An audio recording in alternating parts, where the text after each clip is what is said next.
working? Yeah, it's working. All right, hello everybody, and welcome back to the famous show that we did once before called Ish and CHIPZ, where it's me, ChipHand Z, and I'm talking to my co-host Ishmael the Adventurer. How you doing, Ishmael? I'm good, man. How you doing? I'm doing well, man. It's been a long time since we've done one of these. Literally, I think it's been a year, and we're doing our annual Elden Ring discussion. Because last year we did a podcast kind of discussing our hype for Elden Ring right after the trailer came out during Summer Games Fest. That first kind of that was the first word we'd had on Elden Ring since 2019, the first actual information. The hype levels were real. The hype was astronomical, and since then we've both gotten the game, played the game, and we have a lot of thoughts about the game. So yeah, I think it's it's a good time. It's about time for a post-mortem, to kind of get into, did it live up to the hype? Are we, and kind of dissect, the product that we ended up getting at the end of this long hype cycle. But yeah, so without further ado, I think the first question that we should answer is, what is Elden Ring? Ishmael, excuse me. What would you say Elden Ring is? Well, so Elden Ring is the without getting into spoilers. Without any spoilers, yes. We'll do spoilers later. We're keeping the first half of this spoiler free. We'll definitely give a spoiler warning as it goes on, so you'll know if you haven't played the full game yet. You'll know when to stop listening. Yeah, we're gonna start by talking about mechanics, how this game kind of relates to the previous games by From Software, the previous Souls games, stuff like that, and then we'll kind of once we've sort of covered mechanical changes and stuff of that nature, we'll then get more into the story stuff and talking about specific moments and areas and bosses and et cetera, et cetera. Yeah.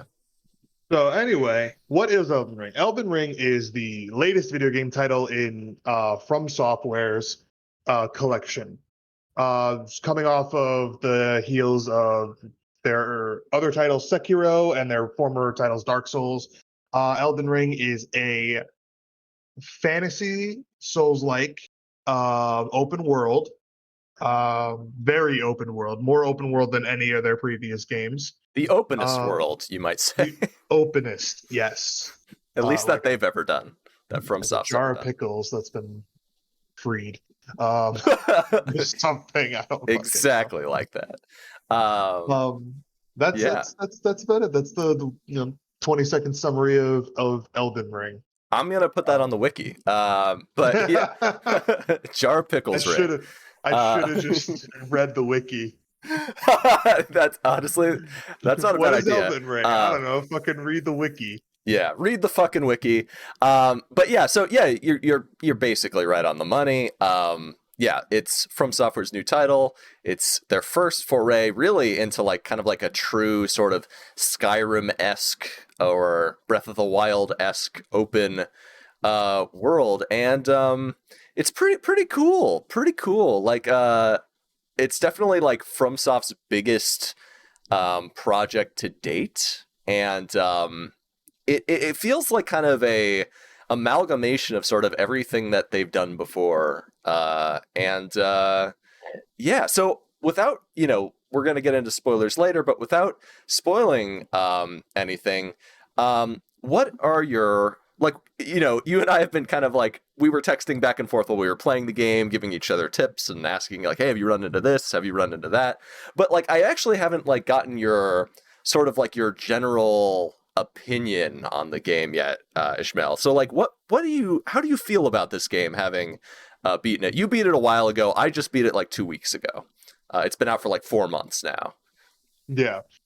So my opinion, as far as what I'd consider the game to be, I would consider the game to be Dark Souls crosses Breath of the Wild. Mm-hmm. More so than any other open world. At least I've actually never played Breath of the Wild, but I have friends who played it, and they've told me very much that Elden Ring is basically Breath of the Wild used with Dark Souls.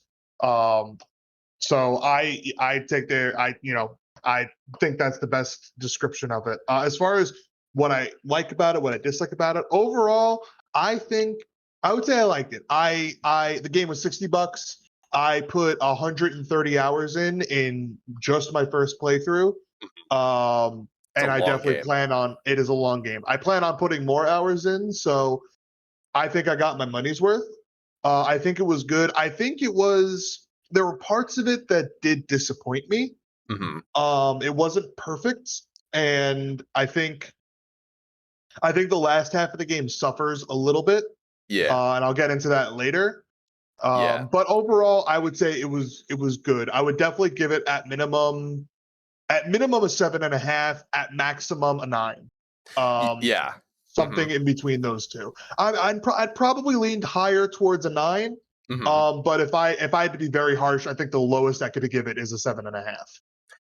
Yeah, that's fair. I think we largely agree. Like, I think this is by far FromSoft's most ambitious title to date, and I think it is largely very successful. It succeeds, I think, in most ways, like at most things they're trying to accomplish. I think it does succeed. And for me, like, there were certain elements that I was also disappointed by. Like, there was a bit of expectation, I think, that was built in just by the nature of this game being as hyped as it was. It might be like one of the most hyped games of all time. There was a sense of like, this game has to be all things to all people. And I think most of us kind of, once we started seeing some trailers, we're like, okay, it's big Dark Souls. Like, there's nothing wrong with that. That's cool. That's awesome. Let's get into it. And It was the no way home of video games as far as hype goes. it really was. Yeah. Like in a lot. Yeah. That's a good way to put it. I think, I feel very similar to you. For me, this is like, and this is no slight, like a lot of reviewers gave this game like a perfect 10. Like, this is a 10 out of 10 perfect game. Like, like best A lot of probably. reviewers only played the game for like 2 hours. or they played it for like the first like 30 hours. They didn't like beat the game. They're like 10 out of 10, easily best game of the year. And I agreed to some extent that I think this is the best game I played in a while, like the best like new title I played in a Yeah. while.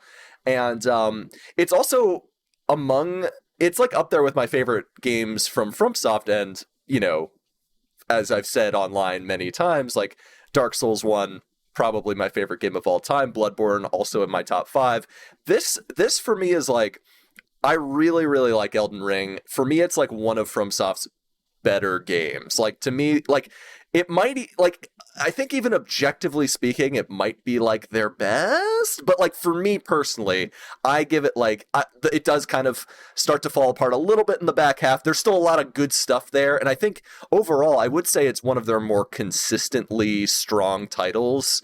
And it does kind of stick the landing, even if they're like, in terms of like the story and like the gameplay, even if there's like, it's maybe a little bit too long for its own good.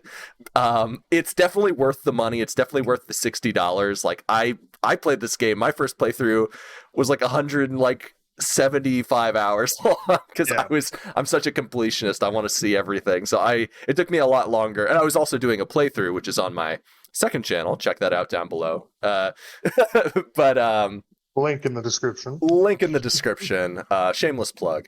But yeah, I was doing a playthrough, which also kind of like made my pace of playing the game take longer. And I think also because I was doing that playthrough, I was like, there were some points during this game I was doing a blind playthrough, so there were definitely points where I was like, man, I really want to like look this up, or like look more into this, or see if I missed this quest line, or see if I missed any boss. But because I'm doing a blind playthrough, I didn't look up any of that stuff. There were definitely like certain things here and there that I was spoiled on, like the name of a boss here, or like you see like a screenshot of like an area you haven't been to there or something. But like, generally speaking, I wasn't spoiled to anything major. So I think I missed like one boss, and it's like a secret boss. I think a lot of people missed it. I think I missed just one. I missed a few like this isn't really spoilers, but like how other FromSoft games, when you beat the final boss, you don't have to end the game right there. It's not like Dark Souls 1. Yeah, So which is nice. I like that. After I beat the final boss, I said, okay, what did I miss? And I found one very major boss that I missed. And then I didn't even find out there was another boss I missed until like honestly about a week ago, a week or two ago. I was like, oh wait, there was another boss I missed. But we can get into that later. I think I might know. Yeah, I think I ran into every major boss. We'll talk about the bosses later. I don't even want to mention most of their names until like the back half. But yeah, so there's definitely a bit of that, and that's great. I love that FromSoft fills their games with secrets and like hidden stuff that it incentivizes like a future playthrough. For me, because like I felt kind of like I was doing a playthrough, I felt pressure to like avoid like the parts of the community around Souls games that might spoil stuff for me and that had finished the game faster. I like that really started to wear on me as like I got further into the game. So like the back half of the game was a bit more of a slog for me, just because like normally I probably would have taken a break from something this long and come back to it later. And there was of like missing out on like the community. That's honestly, that's what pushed me to finish the last half of the game as quick as I did.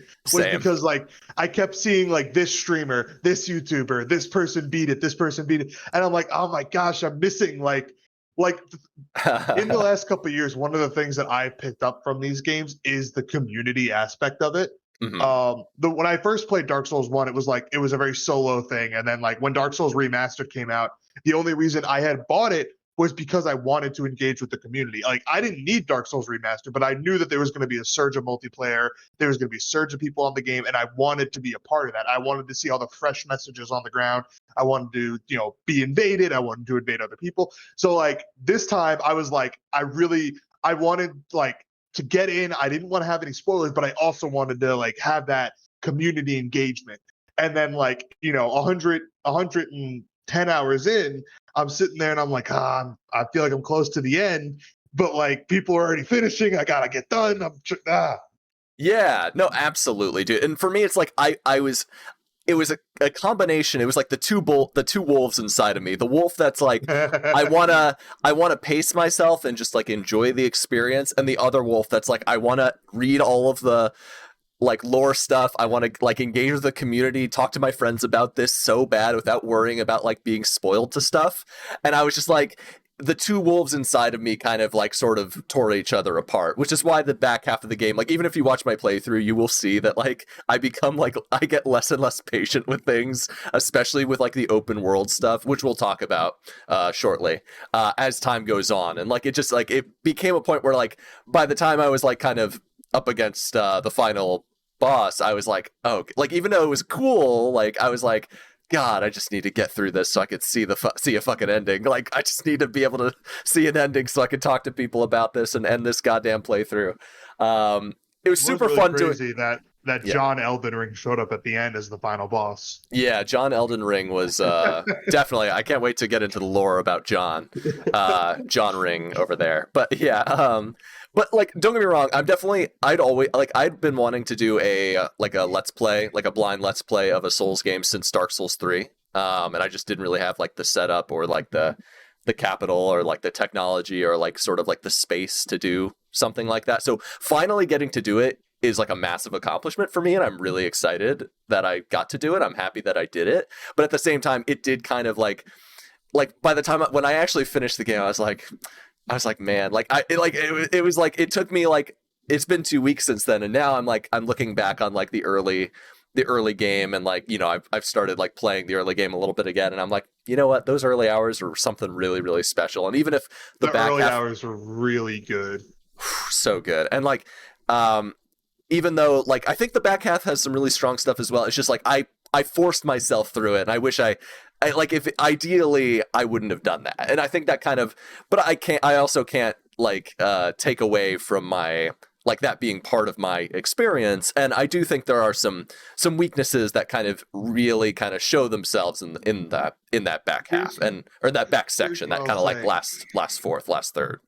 I think my best summary of the game, what I liked, what I didn't like, Mhm. The first half really shines in its exploration, and you're in a new world kind of feel, Yeah. and you're getting used to it, and you're exploring, and everything's new, and there's a sense of wonderment and everything, and a lot of the areas are very detailed. The back half shines in, for me, it's bosses. Where the first half doesn't have as good of bosses, in my opinion, the second half makes up for that. But whereas the first half has really well thought out areas, I feel like the back half doesn't do that as well as the first half. Yeah, that's totally fair. I have some problems with the bosses in the late game, but we'll talk about those a little bit more later.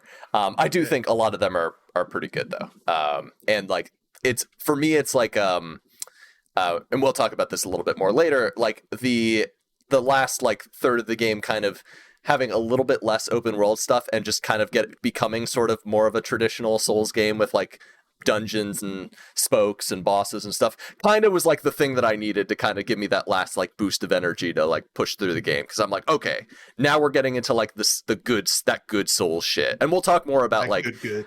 that good, yeah. We'll definitely talk more about like how this game balances like this new element that it brought in, the open world, with like its classic Souls elements, and like kind of how like whether it could have done better with that and like stuff of that nature.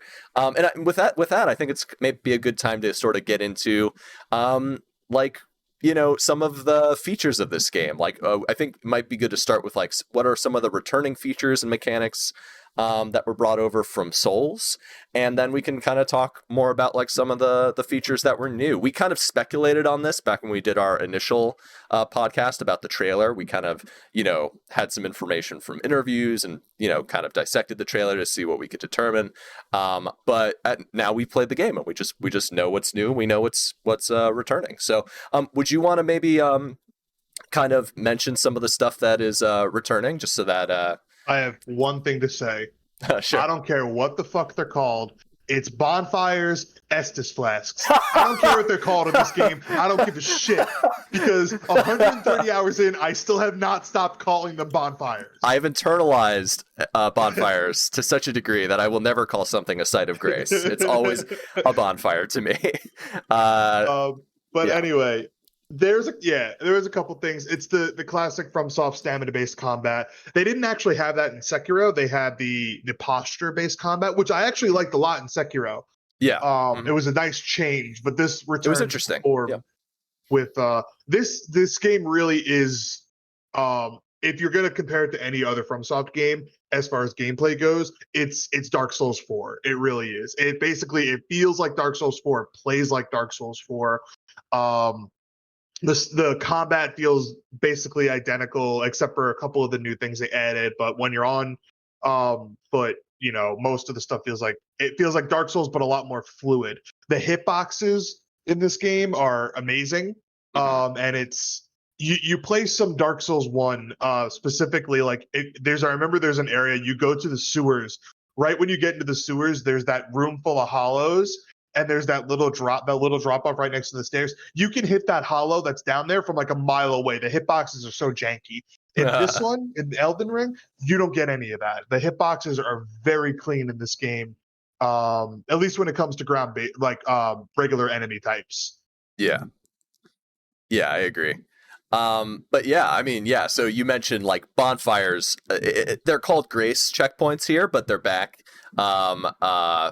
Estus flasks, aka the flask system or whatever, is back here. Like where it's very similar to how it was in Dark Souls 3, where you have like a mana flask and a health flask, and you can choose how much of you get like these different seeds that allow you to kind of add an extra charge to your flask, and you can kind of balance depending on if you're going with like a build that kind of uses more MP, which is also returning from Dark Souls 3 / Demon Souls, I think is where that first made its appearance in the Souls pantheon.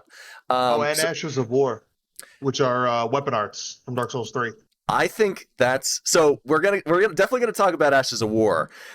It's like 100 times better here than it was in Dark Souls 3. Yeah. Oh, I agree. Weapon arts 100%. in Dark Souls 3 suck. No one used them. They were horrible. I never used them in Dark Souls 3. Me neither, dude. But here they're great. And I think they're like one of like the best features here because they made them customizable. And like the fact that you like there are obviously certain weapons that have like a set weapon art, and those are usually like special weapons that are upgraded with like a special type of stone, a special type of smithing stone. Similar upgrade progression as they have in previous Souls games, where you find like stones. But actually, what's interesting is, unlike in Dark Souls, where you kind of find stones just like randomly, they just get dropped by like, you find them in like a castle. You find like, I guess you could kill like a lizard, maybe find them that way. In this game, you actually mostly find them in mines, which is more similar to Demon Souls, where how you'd go to Stonefang Mine and there'd be miners, and you're like, oh, well, a miner would have a bunch of ore, right? You kill the miner, and then he's got a bunch of ore, and then you can upgrade your weapon with that. It's like, it's more similar to that, which feels like it makes sense more like logically, which I appreciate. That's always something I liked about Demon Souls, so I'm glad they brought that back here. To some degree. What's funny in this game is with the miners, you go to a mine and there's actually like, you walk up to one of the miners who's like you'll see them digging. They don't bother you, but if you take the thing they're digging on, then they'll attack you, which I think is hilarious. I think it's just a hilarious little feature. Yeah. Yeah, no, no, I love that. I love that they don't attack you unless it's like they're working. If you go up and you steal their work, it's like, hey, I was fucking trying to get that out, and you just came over and took it. And it's like, I like that, because it's like, yeah, these guys are just here trying to do their jobs, and it's like you come over and you like take their hard work, and it's like, hey, I was busy with that. What are you doing? And then you have to kill them, So that's great. That's something that was very similar in Demon Souls, and that always made Demon Souls feel like kind of like a bit more like grounded and realistic, and that like, yeah, of course you get like the upgrade stones from the mine level. They do the same thing here, and I think that's great. So I think that kind of mostly I think covers a lot of like the returning mechanics from Souls games. I think there's more, but we'll get into the multiplayer. I want to take a second to talk about multiplayer. I've never been super duper big into multiplayer in these games. It's always something that like I've wanted to do, but I'm not good at PvP, so like I usually don't. But like I said before, the community aspect is something that I look for in these games. That's something that I love. They've done a lot of really cool things with the multiplayer in this game. Being part of a group, and there's group messages, there's group summon signs, there's group invasion signs. Those things are really cool. If you're like someone who's with influence in the community, like Vadi set up Secret Seekers, and that's a group, and you can see their symbol if you're part of the same group. The groups was a fantastic idea, I think, and I think it was executed beautifully. Multiplayer has never been like I don't want to say a shining factor in these games, because I know a lot of people complain about it, but a lot of people don't realize what FromSoft is trying to do. They don't want you to have your buddy with you at all times. They don't want to make it easy. They want they want there to be a little bit of challenge to it. But being able to like be part of a group and have that kind of connection with another entire set of people, while being on your solo adventure or even co-op with somebody else, I think that they just did a fantastic job with it. Yeah, I think I have mixed feelings about how they handle multiplayer in this game, because on the one hand, I agree. I like the addition of groups is great, because it basically means that like even if you don't summon somebody, you're seeing messages like that are kind of like highlighted from a specific group of people that hopefully are people that you trust and you fuck with. Otherwise, you might get someone who's like try head, or like I have a big butthole, or which is, I can appreciate a good butthole joke, but like it's one of those things where like sometimes you want someone who's actually going to leave you a worthwhile message, and you can't always trust people, just randos playing a Souls game. Message really early on in the game, and the amount of times the heal you get from that message saved my ass. That's great. There are so many times where I didn't even realize it happened, because I would get hit, and then I would have known that I didn't heal, but then I'd be at full health, and I'd be like, oh, I must have gotten my message appraised. Nice. So that was cool. That's great. That's a good, like, I was playing offline because I was trying to do a blind playthrough, but like still, like I from what I've seen and what I've heard, like that was a really cool feature. And like now I have a couple of groups that I have like the group ID for, and it's been kind of cool to take a look at that on a second run, or on like my new game plus character. So that's really cool. I will say, I get what you're saying about like yes, it's they don't want, like, FromSoft doesn't want you to have a person with you at all times, but I will say, like, if people want to summon, they're gonna summon, and like it's still like the system for like kind of like I'm thinking of it from like a new player's perspective, because us, veteran Souls players, like, we know that like this shit has always been cryptic as fuck, and you got to find like a weird item, or like like the getting like comparative to other games that have like similar multiplayer components, like the system that exists in these FromSoft games is like really obtuse for like how to get someone into your game, or like engage with the multiplayer components at all, and it's like really hard to, like, you usually have to read a wiki or watch a fucking video to figure it out. And it's a little bit better here. It's a little bit less cryptic. It's a little bit more clear, but it's not that much more clear. And it's still like, I don't like the arbitrary restrictions they put on certain elements of multiplayer, like the fact that you can't have your horse. Spoilers, you have a horse. That's not really a spoiler. That's a mechanical difference. We'll talk about the horse in a minute. But essentially, like, I don't like that you, like, if you summon someone in the open world, you can't just like ride around with them. Like, I also don't like that it's still that thing where like, oh, you have to, like, if you get summoned to like help with a boss in your friend's world, you don't, like, I still don't like that they don't have the option to kind of have like both people get the like sort of like the experience completed, like a true co-op experience, you know what I mean? Like, where it's like, oh, we don't have to like you and I have done some co-op, and like usually, like, if we're especially in like Dark Souls 1 and Dark Souls 3, like usually I have to summon you in, we fight like a like a boss in my world, and then I get summoned in your world and we fight the boss in your world, or we take on the area in your world, and it's like just having to do it twice is kind of like needlessly tedious, and I'd prefer them to just like have like like, even if they wanted to make it something that's available only after you beat the game once, like, just have like a true multiplayer experience, because now there's just people making mods of that, and it's like, well, to me that shows that there's people want to do this because it's just fun to play with your friends.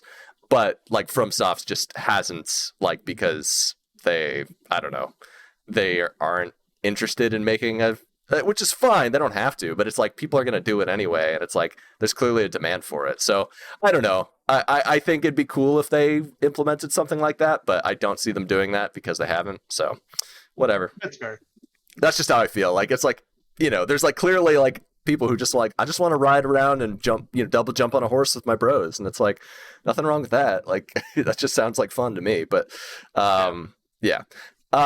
But anyway, yeah, I guess let's talk about some of the other new features. So we mentioned that there's a horse, because this is an open world, and I think a lot of people before this game came out were like, open world, what does that mean for like a Dark Souls game? Because like there was definitely an idea of, like, before we saw anything from like the network test or whatever, there was like an idea of, there was some fear around it too, of like, oh, like part of the reason why the Souls games are so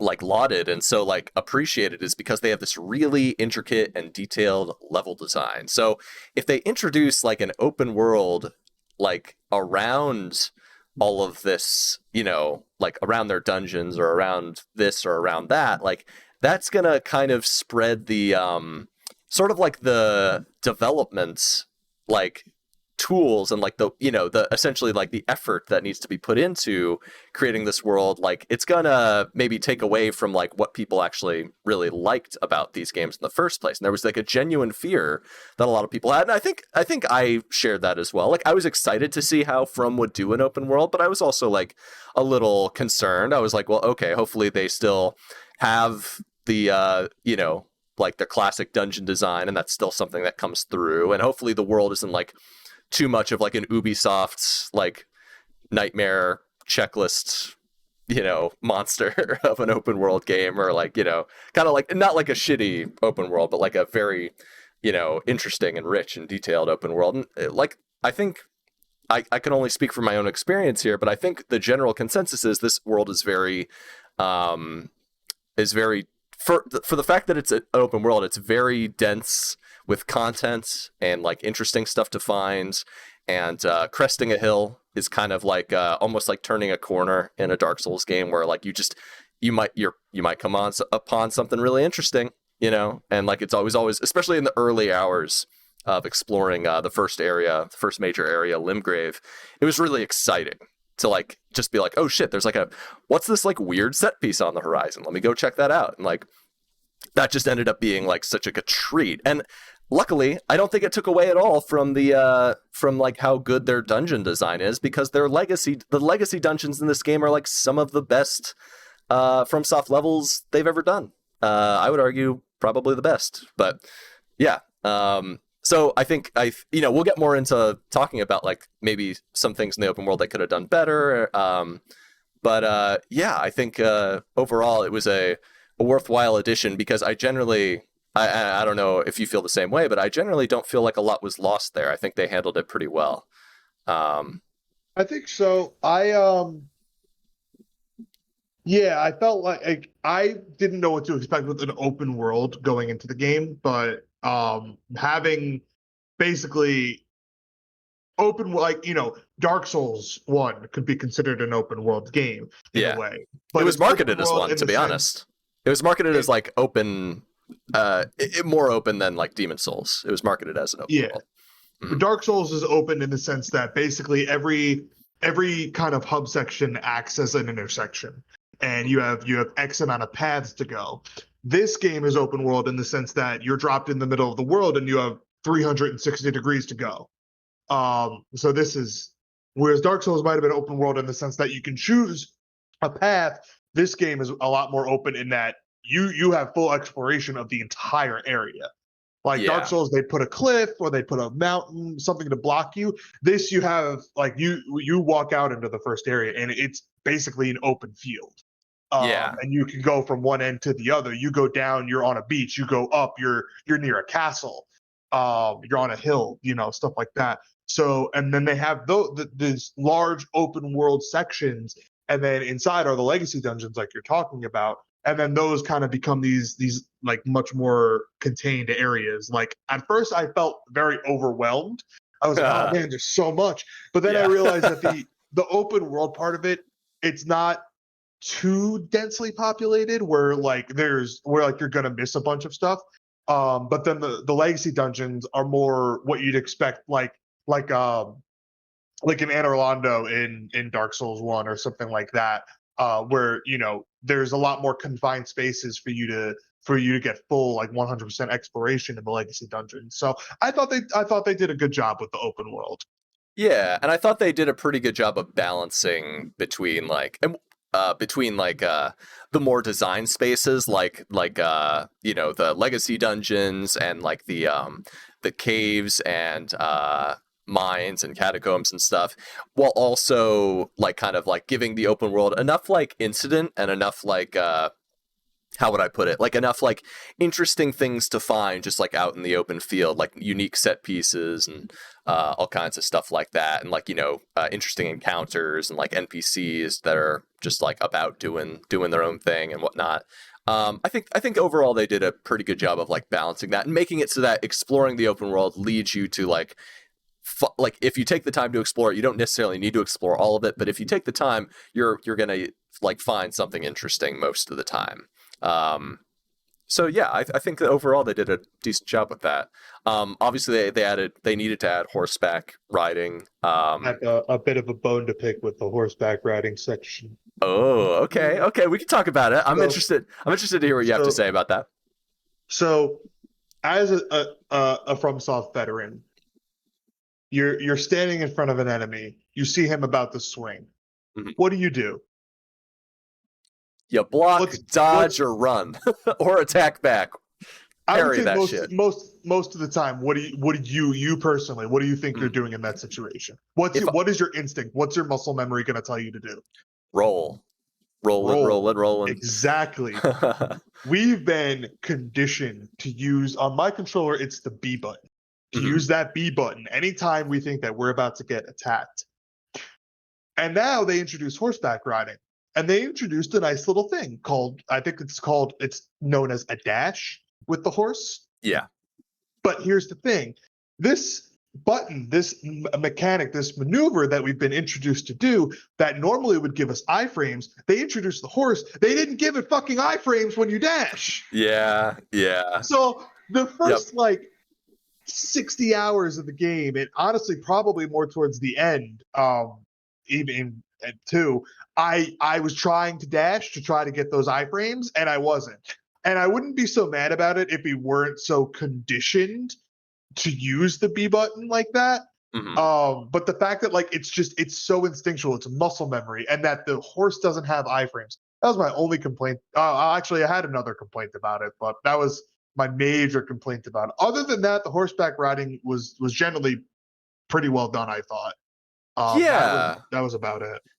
Riding around on the horse, the double jump, the maneuverability, I don't know what they're called, the streams, I don't know what they're called. The spirit springs, the spirit springs. Yeah. It took me, I didn't read the spirit spring thing when it came up, like the little tutorial thing when it came up. I just was like, oh yeah, I saw this in the trailer. I know how this works. I didn't know until after I beat the game that you could land on them. That took me so long to learn too, dude. It took me forever to figure that out. I was watching Lobo stream and I watched him jump off a cliff. I'm like, oh, he's dead. And then he landed on it and the little wind came up underneath him. And I was like, what? Yeah. What? It's funny because I don't think the game explicitly tells you that. It doesn't? It's a classic FromSoft situation where they tell you only half of the story in the this was true in Sekiro as well. And I had a whole video about Sekiro that I had planned, a whole video essay on how Sekiro only kind of tells you half of the mechanics and kind of just expects you to figure out the rest. And Elden Ring does the same shit where it's just it's oh hey, here's the spirit spring, you can use it to fucking launch yourself up and it takes you into cool places and you won't take fall damage. I'm like, oh, that's awesome. But I don't think it ever tells you that you can jump back down onto one, and you just that is just an unspoken mechanic that is left up to the true wiki bros to figure it out. These games are very, very well done in the sense that you use the environment to tell a story, but you also use the environment to tell mechanics. The spirits, at least in the early game, the spirit springs always happen to be next to little platforms that you could walk down if you were careful enough. The little they looked like tombstones, giant tombstones that would hang off the side of cliffs. Do you know what I'm talking about? Right. That's the way. That's what I thought was the way down, and in most cases it is. Yeah. So the thing is, that would always be next to a spirit spring. So as a gamer, in your head, you say, okay, spirit spring to go up, platforms to go down. Yeah. But so exactly. If the spirit spring would carry me down the whole way, why bother putting the tombstones? I don't know. Yeah, it honestly, stuff like that feels like it might be related to this game. A lot of things changed as in development, and that's true for all of these games to some degree. I will say that we can get into this more at, when we get into spoilers later, but there's definitely certain things that were cut that I'm why did they cut that? But then there were other things that they cut, especially mechanical things that I'm oh yeah, that was actually really smart that they cut that. So we'll get into it a little bit more later, but because one thing actually we could talk about now is that originally there were going to be other things that you could mount besides torrents, which is really interesting. And basically there's a bunch of different types of creatures that have and that's very similar to how it is in Breath of the Wild actually, and obviously we'll talk about influences for this game a little bit later, or what we think the influences are based on how the game shook out. But Breath of the Wild, pretty clearly they took a lot from that game, I think. And in Breath of the Wild, you can kind of mount there's a bunch of different stuff you can mount. You can mount a deer, you can mount all these different horses that are just grazing. You can mount I think a bull. There's a spirit horse that you can find somewhere that was a Princess Mononoke thing that you can mount, and you can mount a bunch of stuff. And apparently I've seen someone restore this feature in Elden Ring, one of the Zuli the Witch or somebody on YouTube. I wish I had the credits, but I'm sorry, I do not. But essentially you're able to mount those donkeys that the different vendors Oh, the have, like vendors the have? nomads. You can mount. I think there was someone who was able to mount like one of those giant dragonflies in one of the areas in Caelid later. There's all kinds of stuff that you could mount. It's just really really interesting. Apparently, you could even mount Blythe, which is hilarious. Oh, no, not my Ri- boy. yeah, Oh. which is hilarious. That's great. But yeah, so it's kind of interesting. I guess my guess, like for it, I'll say this as someone who's played, like I played Breath of the Wild, I played Shadow of the Colossus, I played, what's it called, Dragon's Dogma. I've played, some of the Elder Scrolls games as well. I actually think the mount in this game is really, really good. Although mounted combat has issues, like I think it's still better than like even in like Witcher 3, which personally like I don't love the mounted combat in that game. I think it's kind of not great. But in this game, like especially early on, being on a horse and fighting like big bad bosses, like was really really helpful and effective, and like really carried me through a lot of like those first like 20 or so hours. Like I remember early on fighting a knight's cavalry. And that was like one of the highlights of like my entire playthrough, was just like trying over, like I was super low like leveled for this encounter, but there was a knight's cavalry, one of those like black knights on the black horses right on the bridge. They appear at night, and just like running up to that thing and like jousting with it on a horse, and like barely like after several tries and like things going like horribly wrong, like barely beating that thing was like that felt so goddamn good. And like it was just great because like normally if I was just like on my feet, I would just get like wrecked by the guy. But being on the horse, it gave me like a fighting chance because we could joust a bit. The first boss, or I guess like field enemy you encounter, the tree sentinel, I went is in spoilers because it's literally right at the start. It's the first thing in the game. It's the first thing you see after you get out of the tutorial. Yeah. I went at him 10 times on foot, and then I decided, like, my wife was actually watching me because like she knew how excited I was. So like, she was actually watching me, and I'm sitting there and I'm like, oh man, I got an audience now.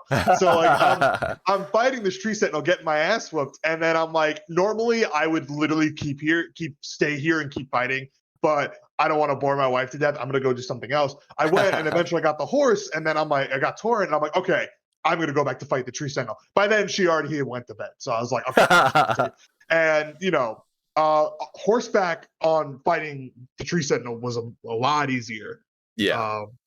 But anyway, I think we should move on from the horseback. We got a lot to talk about here. Yeah, we're getting caught in the weeds a little bit, but that's okay. This is what it's all about. So yeah, a couple of just like rapid fire things that were added in this game: dynamic weather and a day and night cycle, which is something that FromSoft's been wanting to do since like Dark Souls 2. That's like been like something that they've talked about in lead up to release of like previous Dark Souls games that they never were able to like due to like kind of production restraints and having to prioritize other things and like changes during the dev cycle. They just weren't able to do that in the previous Dark Souls games, so they finally got to do that here. That's really cool.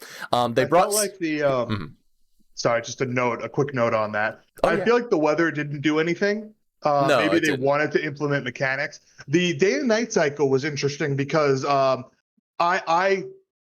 have this habit in all games where like there's travel involved and there's a day-night cycle. Like I did this in Skyrim and Oblivion and games like that. Mm-hmm. I don't travel at night because in real life I wouldn't travel at night. So 90 probably like 90% of the time in this game I was moving during the day, and I missed, like you said, the Knight's Cavalry. I encountered only one. Wow. So I missed a lot of the content because I didn't travel too much at night. That's so interesting. Yeah, because there's a lot of events that happen specifically at night. Certain bosses that only appear at night. Literally the first time, I'm not going to say anything about this character because spoilers and whatnot, but there's a character named Rena that you meet at the Church of LA, which is like one of your first. That's like the first place you meet like a vendor. That's where you get your crafting kit. That's where you can first like upgrade your weapon to +3. There's this witch Rena that shows up, and like she only shows up at night. So like, yeah, if you don't meet her there, then you don't get the summoning bell. And that's another thing that's new to this game is spirit summons, which I actually think is a great addition. Essentially what it is that using this spirit summoning bell, once during a particular battle, you can summon a like spirit helper. Normally it's like something that's like an enemy that you've either defeated or seen somewhere else in the world. And it's basically like it gives you I would say it's like kind of, to some degree, it's a difficulty modifier in the sense that like FromSoft doesn't like to have like, traditional like difficulty selection, in the sense that they don't like having like a explicit easy mode, but they're like, they do like to have options for people to take advantage of, to give them like an edge and make it so that they can get through the game. And having spirit summons, I think, was a good what would I say? What would be the word for this? A good compromise.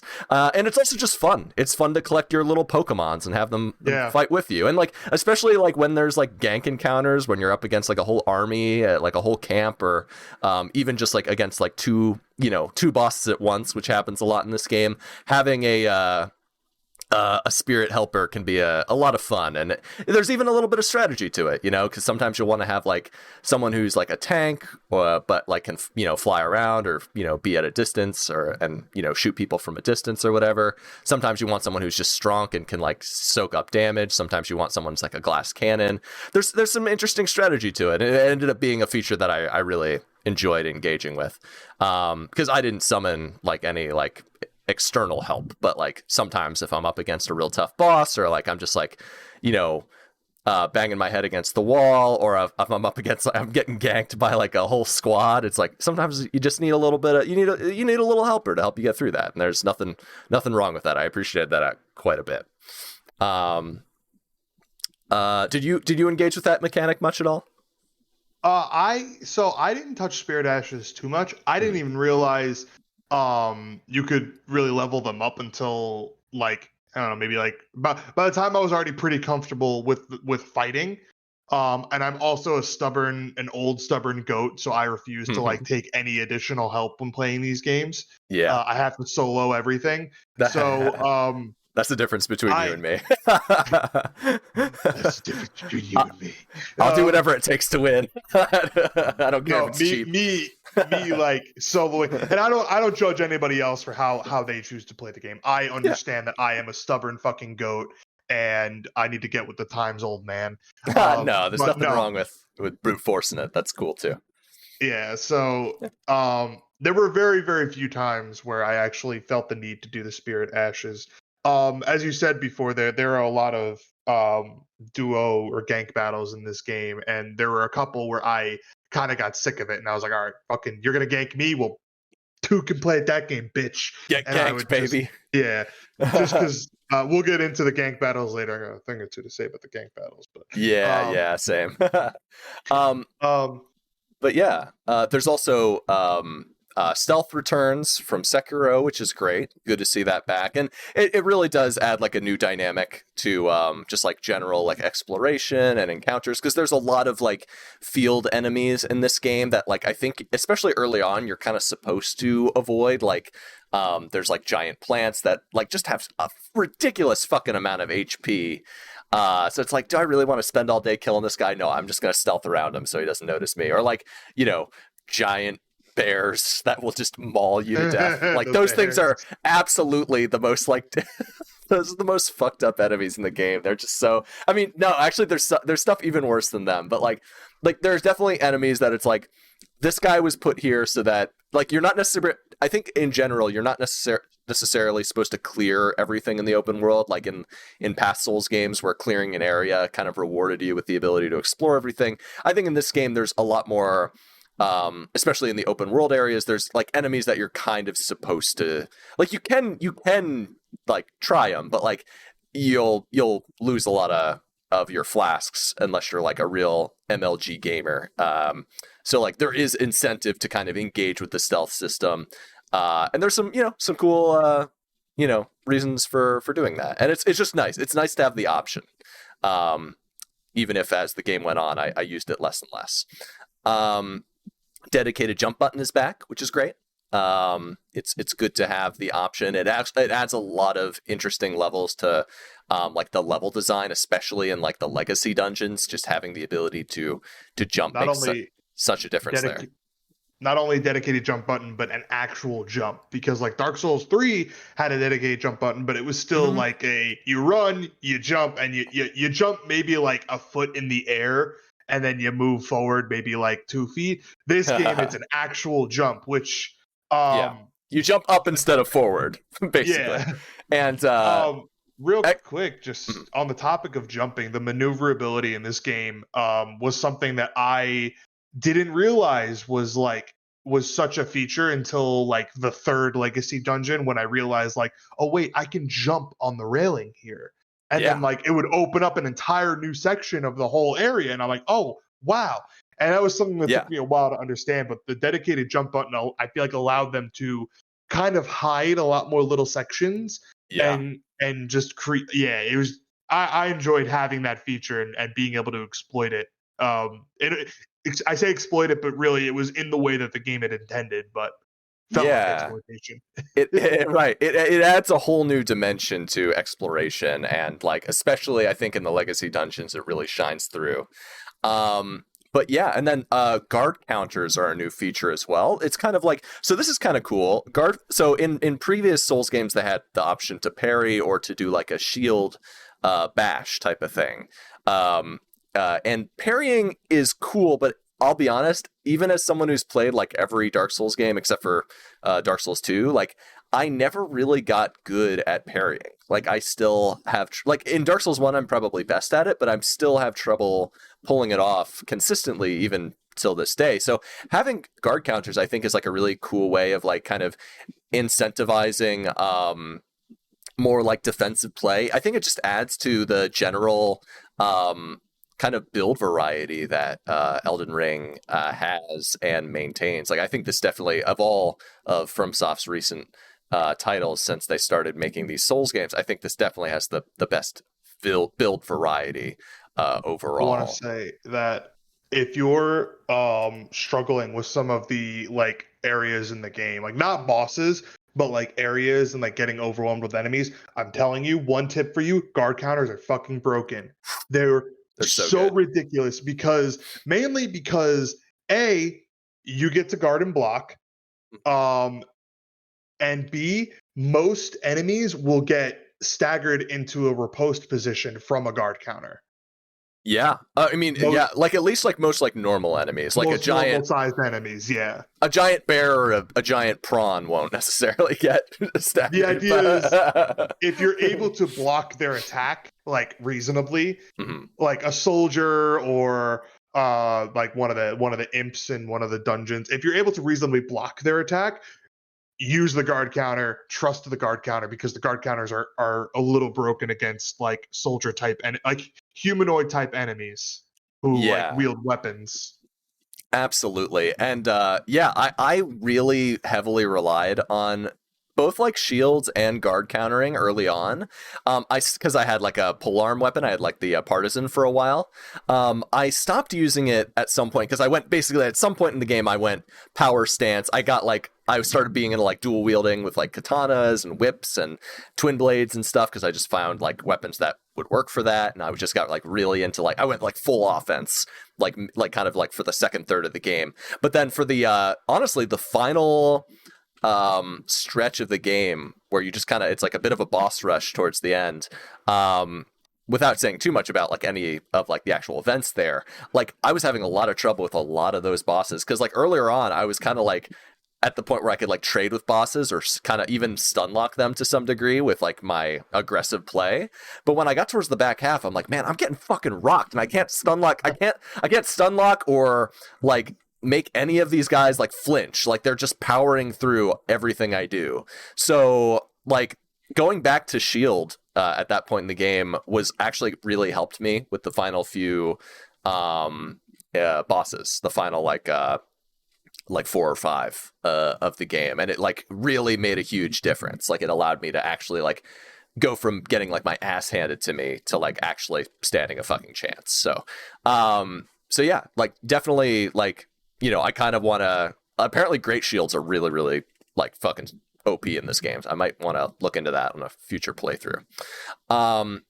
But yeah, I guess to quickly cover some of the last mechanical changes here. Optional dungeons are a big thing. So like, there's 3 different types. There's caves, mines, and catacombs. Catacombs is where you kind of find like spirit-related stuff. Usually, it's like where people like the dead have been buried. Those are kind of interesting because they're kind of a lot like, those are very similar to for anyone who played Bloodborne. They're very similar to the Chalice dungeons, thank you. Which I really didn't like the Chalice dungeons in Bloodborne. I thought they were too cookie cutter and kind of boring. I didn't and like really like the optional dungeons in this game. I liked them more. Like they got towards the end of the game. Like once I got to like the final third of the game, I was like, I'm kind of over this at this point. But like early on, I was like, okay, like I'm not strong enough to fight off against you know, Margaret up there. I need to go like power up, and like just like getting to go to like these optional little dungeons that usually have like their own little like story, and like a little like especially early on, a lot of them have like a little bit of like lore significance of their own, even if it's nothing major. It's just like a little story. Like little things, but for me, they were just too cookie cutter. Like every one of them was just like, okay, all the catacombs at least were okay. Go to one end of it, pull a lever, go back to the start. True, but they each introduce like a new like mechanics and have like different puzzle elements to it. Like I think that's why I like them better than the Chalice dungeons, is because the Chalice dungeons are just like literally just go around a corner, like walk up some stairs, like kill a guy with a bell, pull a lever. Like this, it's like, okay, I don't like, there were times where like I didn't know how to get through the dungeon. I'm like, wait, where the fuck do I go from here? There's just like you step on a pressure plate and it like hits you up against a bunch of spikes. And I'm like, what the fuck? And then like, but it gets a little Zelda-esque because at some point I'm like, oh, I gotta go under the thing. Oh, problem solving, cool. Or like, oh, there's like these blades that keep falling down and there's skeletons that keep reviving. Yeah. And I gotta go on the top of the blades. It's like, oh, that's neat. Like that's kind of interesting. Like they introduce like little like mechanical challenges that I thought were like a little bit more unique, and each of the dungeons has like kind of its own, like it gets like boring and repetitive after a while because you learn all the secrets, but like early on I'm like, oh, this is actually kind of interesting, and like it's less cookie cutter than the Chalice dungeons were, and like there was always like good and like unlike in Chalice dungeons where it's just like, oh, I got a fucking bloody asshole that literally the only mechanical use of this thing that I got from this Chalice dungeon is to open up another Chalice dungeon. And it's like, wow, great. You reward me for going through this shit with more shit. Thanks. But at least with the dungeons in this game, like you almost always get like some sort of like useful reward. It's not always useful for your build, but like there's always like something like, oh, at the end I get a spirit ash for like a new guy. It's like, cool, I can use that in a fight. That's awesome. Or I get like a cool weapon at the end of it. Or I get like a like upgrade material or something that's like actually gonna be like worthwhile. Like you get more, like the treasure you get from them is more worthwhile, which incentivized me to actually like engage with them, especially with the mines, because going through the mines, like pro tip for anyone who's just getting into Elden Ring, the first thing you want to do is find out where the mines are in any particular area that you're like, if you're going into like a new part of the map, find the mines, go there, get all the upgrade material you're going to need right off the bat, so that way you can like hang with the enemies in that area, because otherwise you're going to be hitting them for pennies, man, and that's not helpful. So that's pro strat. Yeah, the first couple of catacombs were okay, but then once I kind of realized that the assets were basically the same on all of them, it kind of became a little lackluster for me. I will say that there's one catacombs, I don't remember which one, and I'm not going to say because obviously I don't remember it in spoilers, but towards the middle or end of the game, where what they did was they took the catacomb and they stacked it on top of itself like 3 times. Yeah, I remember that one. Was awesome because I was so confused. I was confused by that too. Yeah, but in a good way. I'm like, no, I've been here before. Like that was a really fun one. But yeah, I here's the thing. Like for an open world has to have like optional content like this, and like it just depends on like how you do it, right? So like I think that I played a lot of open world games where they do this type of thing worse. I think Legend of Zelda with the shrines does it a little bit better because the shrines are like a little bit more like mechanically interesting, and like the puzzle aspect is like a little bit more like just like has like a little bit more nuance. It's a little bit more like interesting to engage with because you have tools outside of just like hitting stuff with your weapon, right? But I did appreciate that they tried at least to make them like they're like, listen, we have to have this optional content so people can like, if they're having trouble with going down the main road, which is hard, like just going into Stormvale, which is going to be tough, they have to have other places they can go to like get stronger, get avatar strength, like get more spells, get more weapons, weapon arts, etc. It makes sense that like they were gonna have to do something like this. And for generally speaking, I think like this stuff could have been a lot worse because like there were definitely like certain caves that I went into. And like I was expecting it to be like, all right, time to like fight a bunch of rats. And sometimes you do just have to fight a bunch of rats. But other times it's like, I remember I walked into a cave once and there was just a huge rune bear walking around. But there were bushes everywhere. So I'm like, oh, it's a stealth mission. Yeah. So I literally, you got to sneak and try to make it so that the rune bear doesn't find you. And like, I'm like, that's actually like a neat like little puzzle. Like that's kind of cool. Like they change up the way you have to like engage with the game, and like I appreciate them. Like not everything they do there is like great, but I think in fact, especially later in the game, I was just like, fuck these. I don't care about them anymore. I'm gonna run in, get my ore, and get out. I don't even care about fighting the bosses. But like early on, I thought they were like a great like optional little thing, and they added like enough like, and sometimes they even tell a little story. Like there's one that comes later, I think in like the consecrated snowfield or something. I'm just going to name the area. That's might be a minor spoiler, whatever. It's just the name of an area. But there's like, you see that there was like a bunch of dead Crystallians, which is like one of like a people type, or like not Crystallians, but like minor guys. And then there's like inside, there's like a bunch of these guys who are like they're how do I put it? They're like gravity dudes. And it's like, it showed that like basically this place used to be run by these crystal guys, but now it's like, it's been taken over by the gravity men. And it's like, oh, so there was like a whole like story to this place where like it's been co-opted by this new faction. I'm like, that's kind of neat. Like at least there are like little like lore tidbits to it, which we can talk a little bit more about later. So yeah, I appreciate the effort, even if like clearly like less effort went into these than this is like where the D team of the like the new developers got put on this type of stuff because they're like, yeah, well, we got to give like our A team the fucking the base dungeons, the good, yeah, the good stuff. But for what it is, I think like it's good, especially for players who need that extra help to like raise their avatar skill. I think it's good that this was included at the very least. Yeah.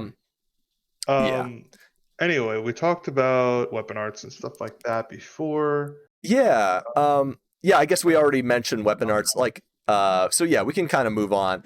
We don't have to talk about. I have a section here on stuff that they kind of sold the game on that maybe didn't really actually work, but we can skip that. That's not a big deal. The only thing I want to talk about in this section is that we were told that without engaging in the optional content, the game could be beat in about 30 hours. That was what Miyazaki said in a particular interview.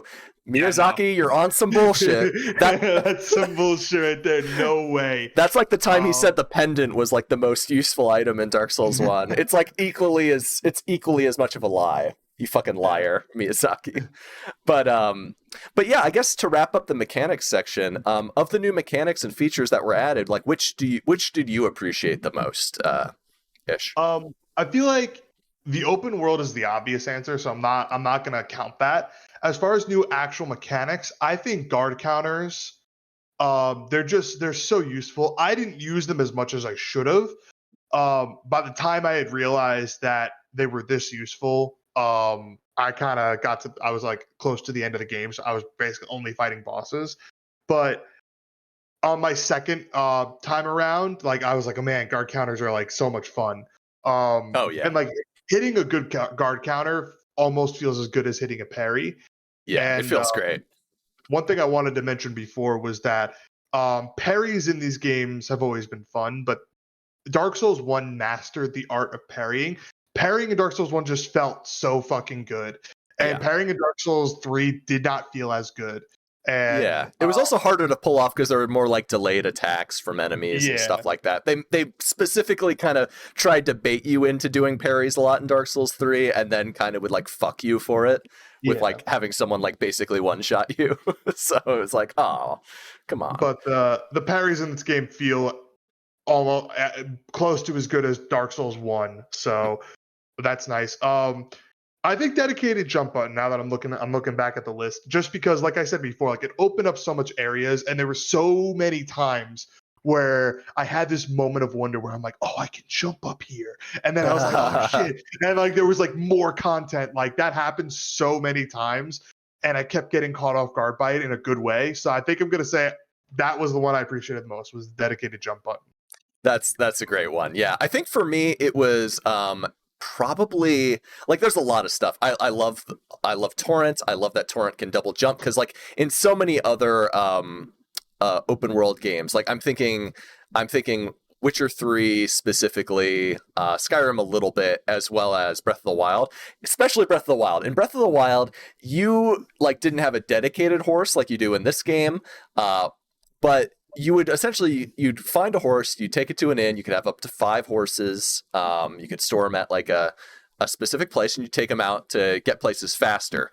But the thing is, in Breath of the Wild, you have the ability to climb anything.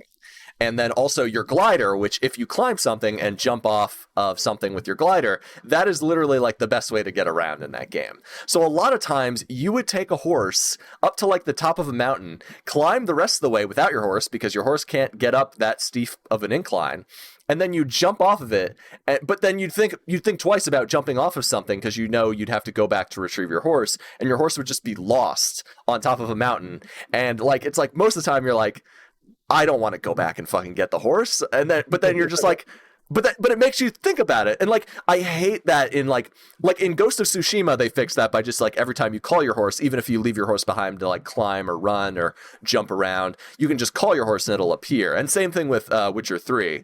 But I think the way they handled the horse in this game is better than in those two games, specifically because Torrent's double jump. Torrent can literally, like out in the open world, a lot of the times Torrent is like the best way to platform. And it's because not only is Torrent faster than you, but Torrent is also can jump higher than you can because they have the double jump. So the only time you don't want to use Torrent to like platform is when you get into a situation where you might over jump, because Torrent is a little bit harder to like control, might like over shoot your jump than if you have like your normal just like person jump or whatever.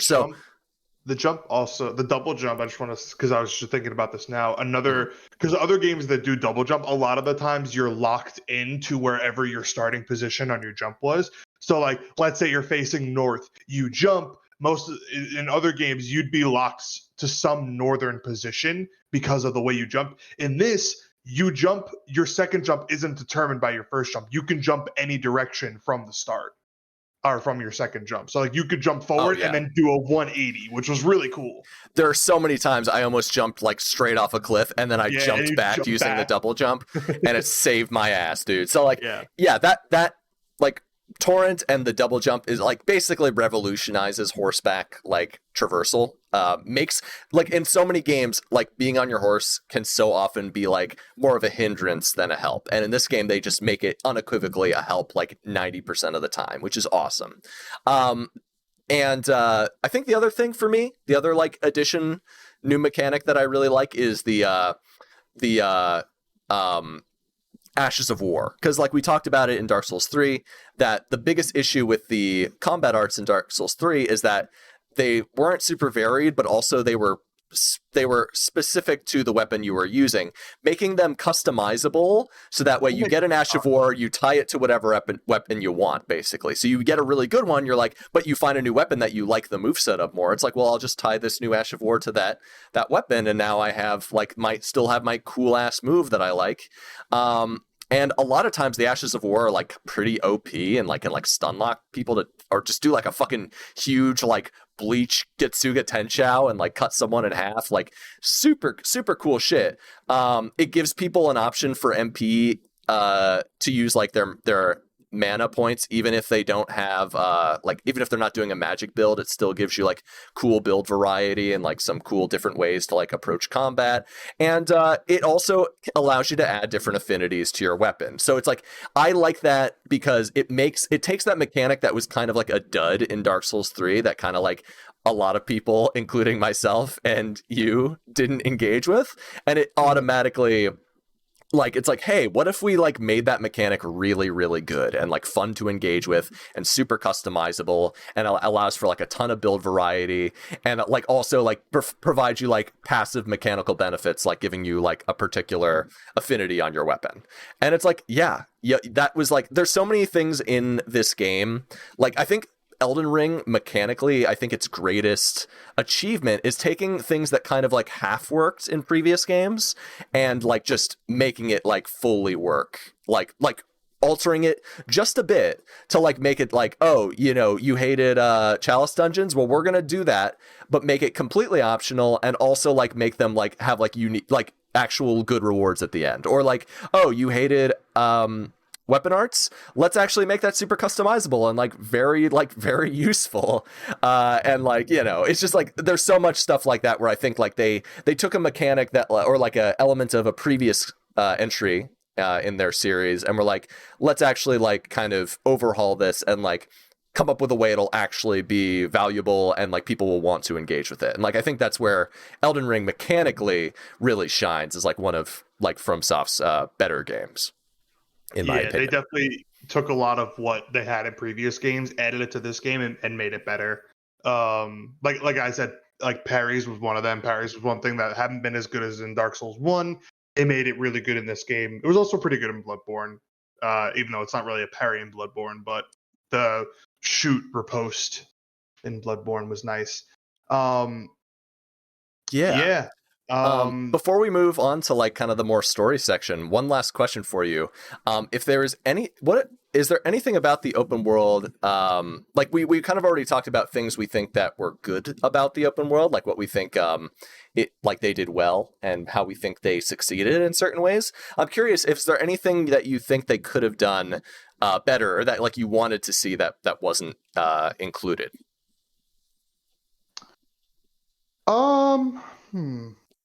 Not that I can really think of. Another good thing that I think they did with the open world was the fact that every region was very unique. Like Caelid was, even like Liurnia was very different from Limgrave, and that was all different from the snowfield and stuff like that. What could they have done better for the open world?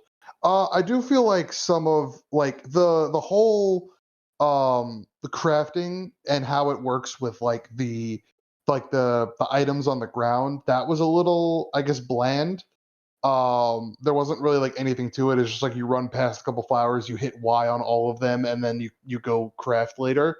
I think that felt a little lackluster, but I appreciate that it's frictionless though, because like in so many other games, like in like what's it called, Horizon Zero Dawn, you have to like basically like you can't pick up crafting materials on your horse. You have to like get off and like crouch and like go through like a unique animation every time you want to pick something up. It's the most tedious thing in the world. At least here it's like not tedious, even if it is a little bare bones. Like I appreciate that it's like really like fluid, easy. Yeah. Really easy. You can craft as many like what's it called, the items that allow you to do co-op. Like you can craft like so many of those. It's no longer like a very finite resource like it is in other games. The frilled fingers or whatever. Like being able to craft that easily is great. Being able to craft, like, I was really reliant on bows early on to like kind of aggro enemies and pull enemies, and even just like I might even do a bow build later because it's just fun to use a bow. Like being able to craft arrows like pretty easily and like stuff like that was really, really, really helpful. It was cool. Yeah. But anyway, do you want to get into the spoilery stuff? I want to say one thing first about what I would have done if one thing I would have changed. You were Miyazaki. One thing I would have changed. So we've already talked about what we think the open world does well, I think, for the most part. A little bit about what could have been done better. I think for me, like, after playing Sekiro, and I have my issues with Sekiro, but I think it did certain things really well, like the traversal mechanics specifically, I think were really impressive. And swimming in Sekiro was pretty good. And at the time, I was like, well, Elden Ring's coming out so much after Sekiro. Of course they're going to add swimming. Nope.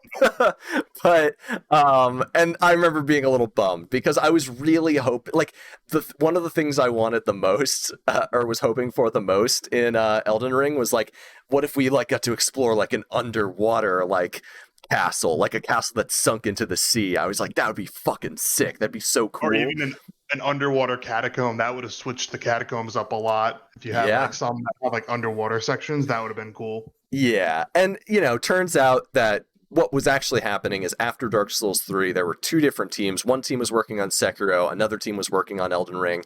There were some ideas that got carried over from Sekiro to Elden Ring, specifically so posture was the system that they used in Sekiro, which is essentially instead of what's it called? Stamina, you had posture, and you essentially, if you break your the enemy's posture, you get the chance to do a death blow on them. So it was like more about trading hits with like your weapons. And in this game, I will say in Elden Ring, this is something we forgot to mention.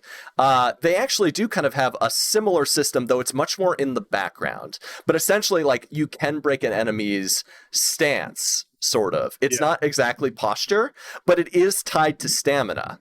Because when people would do it on me, it was when I would like be blocking and I would run out of stamina.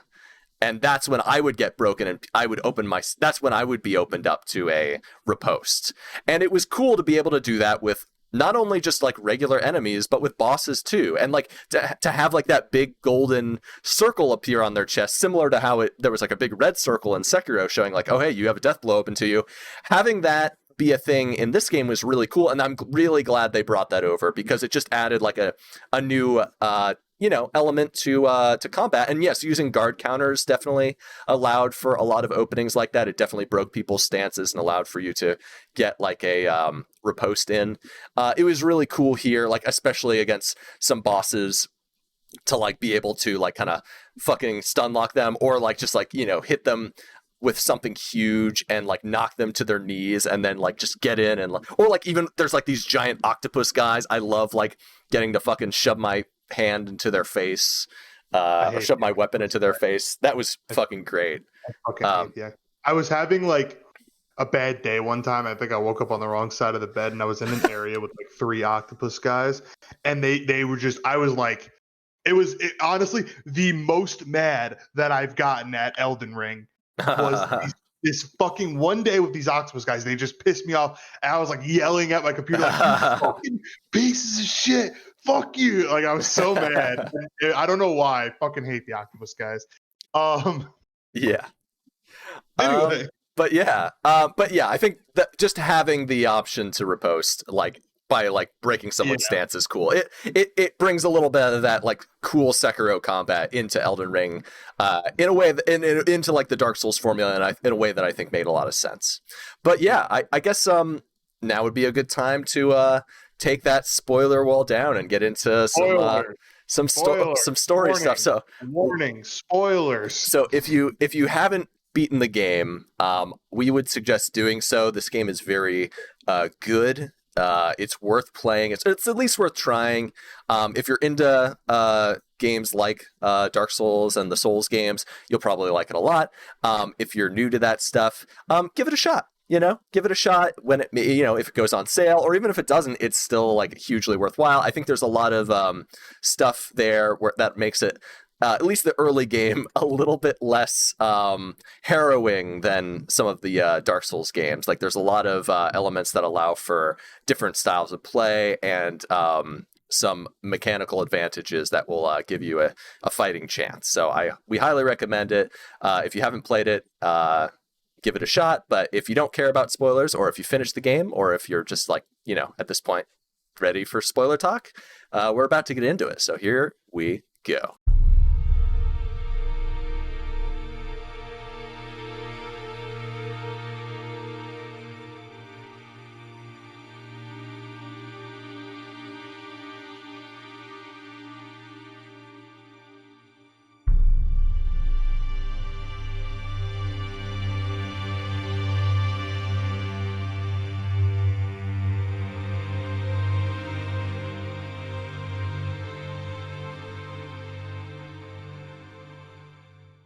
So yeah, with that said, Ish, what would you say is the broad strokes story of Elden Ring? Give me your brief synopsis.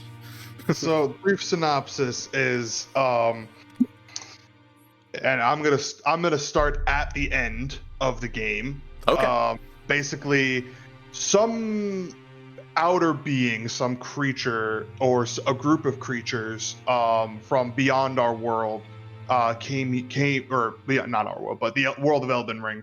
Aliens. It might as well be aliens. Yeah. Came down and bestowed upon the people of this land, I think Queen Marika specifically, the power of the Elden Ring and the power, I guess, the Elden Beast power. And then some shit happened, some family drama along the way. Marika and another high figure in the land, Radagon, became one person. Eventually, Marika was like, "Hey, this Elden Damn, Ring you're just spoiling everything." Shit. Okay. No, that's fine. I'm starting at the end. I'm doing everything. We're cutting they're taking the Band-Aid off. We're cutting off the infected leg. We're doing it. Okay. At some point, Marika was like, "Hey, this Elden Ring stuff is bullshit. I fucking hate this game," and then decided to break the only single copy of Elden Ring. And then Radagon was like, "Hey, don't do that," but Marika already did it. And then from there, many wars were, well, not many wars, one great war was fought, the war known as the Shattering, where all of Marika's offspring, and I believe some people that were not Marika's offspring, some people that were Radagon and Renala's offspring, I think also participated in the war. And you can actually see remnants of the war in certain sections throughout the game.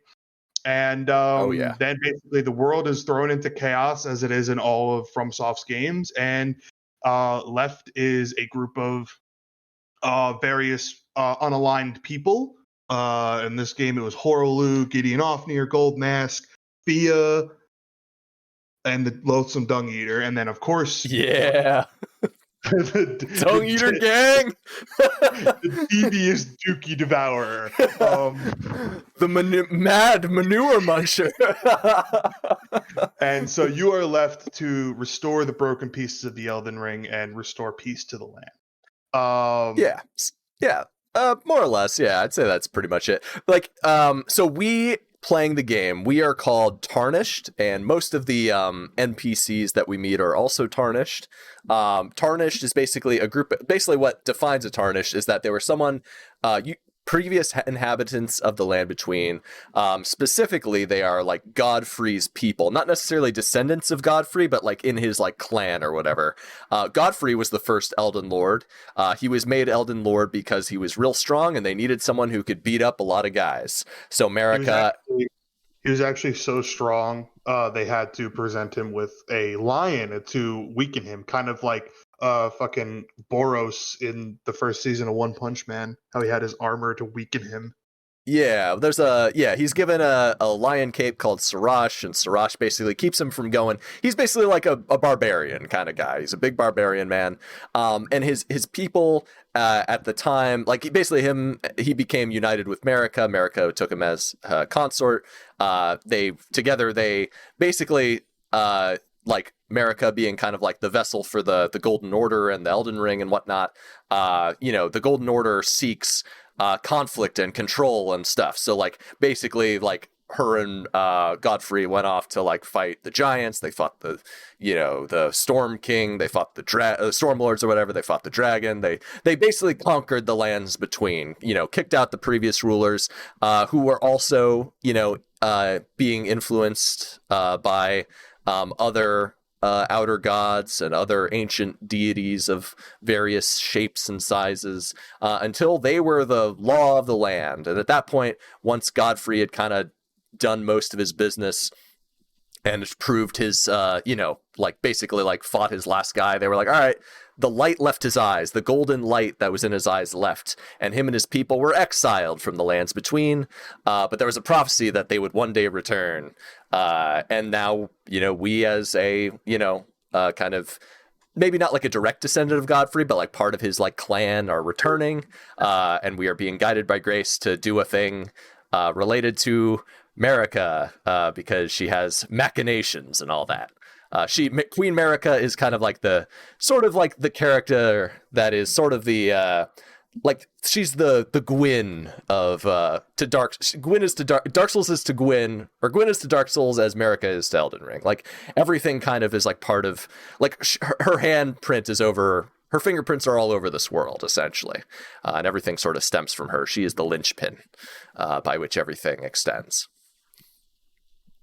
But yeah, anyway, so how do we'll get more into like details and stuff as we start talking about like zones and bosses and enemies and, our experiences with this game. But, so how do you feel like the story, the lore, the execution of the plot of Elden Ring compares to From's previous games, in your opinion? I feel like this game is probably one of the more straightforward ones of the other games, except maybe Sekiro. I feel like Sekiro's story was pretty straightforward. There wasn't really much like interpretation there. This game, there's some interpretation, but there are certain things that they just flat out tell you, which is weird. Like it's not like some sort of veiled secret. Like there's a lot of things that are told to you, but they just aren't true though, which is confusing. So like. There's definitely like George R.R. Martin, the guy who's known for Song of Ice and Fire and Game of Thrones, and he's written a lot of other stuff. I've learned a lot more about him as like an author and like what he's sort of done in the past, because he's written a lot of books outside of Song of Ice and Fire. He's famous. He's been a famous writer for a long time. He's an old ass man. He wrote kind of like the backstory, like the mythos for this game. I think FromSoft gave him like a, sort of like a, here's what we're trying to do. Like, here's like the general gist. And he kind of like filled in like everything with like a lot of like detail and whatnot. Obviously FromSoft kind of took his backstory, his mythos, and kind of created the game out of it. But like, I feel his handprint pretty strongly on this game, because he has in his stuff, he's got a lot of people who are fucking liars and schemers and double crossers and people with like, hidden identities and shit. And that comes through real big in this game, I feel like. I don't know if that's something you noticed. Don't you mean Godfrey, Renala, Ronnie, Morgott? That is the meme, isn't it? Yeah, I mean, a lot of real dumbasses have been like, "Oh, what did he contribute to the game? Just the names of the pantheon." Because that's it's funny it's a funny meme. How many names are G, R, and M? Like, obviously, he contributed more than that, but significantly. I definitely think that a big part of the naming was just him kind of fucking around, like. I don't think so. You don't think so? I don't know. No, I think that's a meme, and I think people are like there's so many people on Twitter who just hate him for like no reason. They're like, they haven't even watched Game of Thrones or like read the books, and they're just like, oh, this guy can't even finish a book. And I'm like, yeah, he's written like dozens of books outside of Song of Ice and Fire. And people are like, oh, well, what has he done? And I'm like, oh, he's done this and this, and like literally inspired like Bloodborne, like his fucking vampire series is literally what made Miyazaki want to make that game. And it's like, I don't know, dude. Like people are so up their own ass about like how like people really want to downplay like how much he contributed to this game, when it feels to me very clear that like this game is so much more detailed than other games that From has made, and it's pretty clear that that's due in large part to George R. R. Martin. But all I'm saying is that 70% of the characters in this game either start with the G, an R, or an M. yeah, but that's just because the naming is Godfrey, Radigan and America. Like, I don't know. Like, I don't think that's because George R. R. Martin wanted to make it his name. I'm pretty sure he's even said that wasn't the intention, but whatever. It's funny. It's a funny meme, but I don't think there's anything to be read into there. But yeah. So I would So you said you think like this story is a bit more straightforward than the past. Not necessarily that it's more straightforward. I feel like certain things are more spelled, namely like the whole Radagon is America thing. Like that is like they literally like it's granted it's hidden, but they also like it's hidden, but when you find it, they straight up tell you like in plain text. Like there's no subtext to it. It's just Radagon is America. Yeah, but it's like even knowing that, it's still the most confusing thing in the world. That's maybe the most confusing thing in any Souls game because I'm still like my mind just like split in half like once I realized that because I didn't so here's the thing. We're kind of just going full into spoiler talk, but that's okay. So the first time I learned about Radigan was I learned it from Turtle Pope, right? Yeah, me too. I go to the Church of Vows, which is where Radigan and Renala, the Queen of the Full Moon, Full Moon Witch and like leader of the Carrion royal family, Queen of the Carrion royal family, in Liurnia. That's where they got married. That was like where, and it became known as the Church of Vows because it basically brought the house of the Erd Tree, the people of Lindell, and the country of Liurnia, which at that point in time was basically united by Renala, who was like their champion, and both the head of Rhea Lucaria and the queen of the Carrion royal family united both houses. And it basically ended because literally the capital, Lindell, could not defeat the Carrions. They were like the toughest enemies they'd ever fought. So Radigan was like, what if I'm pretty hot? What if we got married? Renala, and she was like, yeah, I think you're also pretty hot, and I'd like to do that. So they got married, it united their houses, and they had a bunch of kids, and those kids ended up becoming like stepchildren of America when Radigan eventually, after Godfrey and the Tarnished were kicked out, Radigan was made the king consort and second Elden Lord. And this is all stuff we learned from Turtle Pope, who's a character, my favorite character in the game, because he's a turtle and a pope, which is pretty cool. And he teaches you magic and spells, which is cool. Magic and incantations of the Golden Order, which is pretty cool. But he he tells us at that point.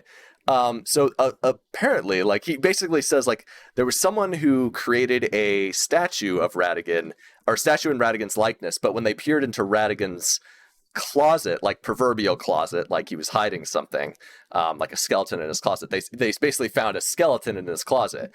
Now, what I think you're referring to, Ish, is that there's a statue in Lindell of Radigan, and if you do a certain miracle, you can then turn it into America, kind of spoiling the fact that Radigan and America are one and the same, which is wild. But I didn't really pick up on that until, like, I didn't find that. I found the statue, but I didn't know about the fucking thing that you could do to show that it's America.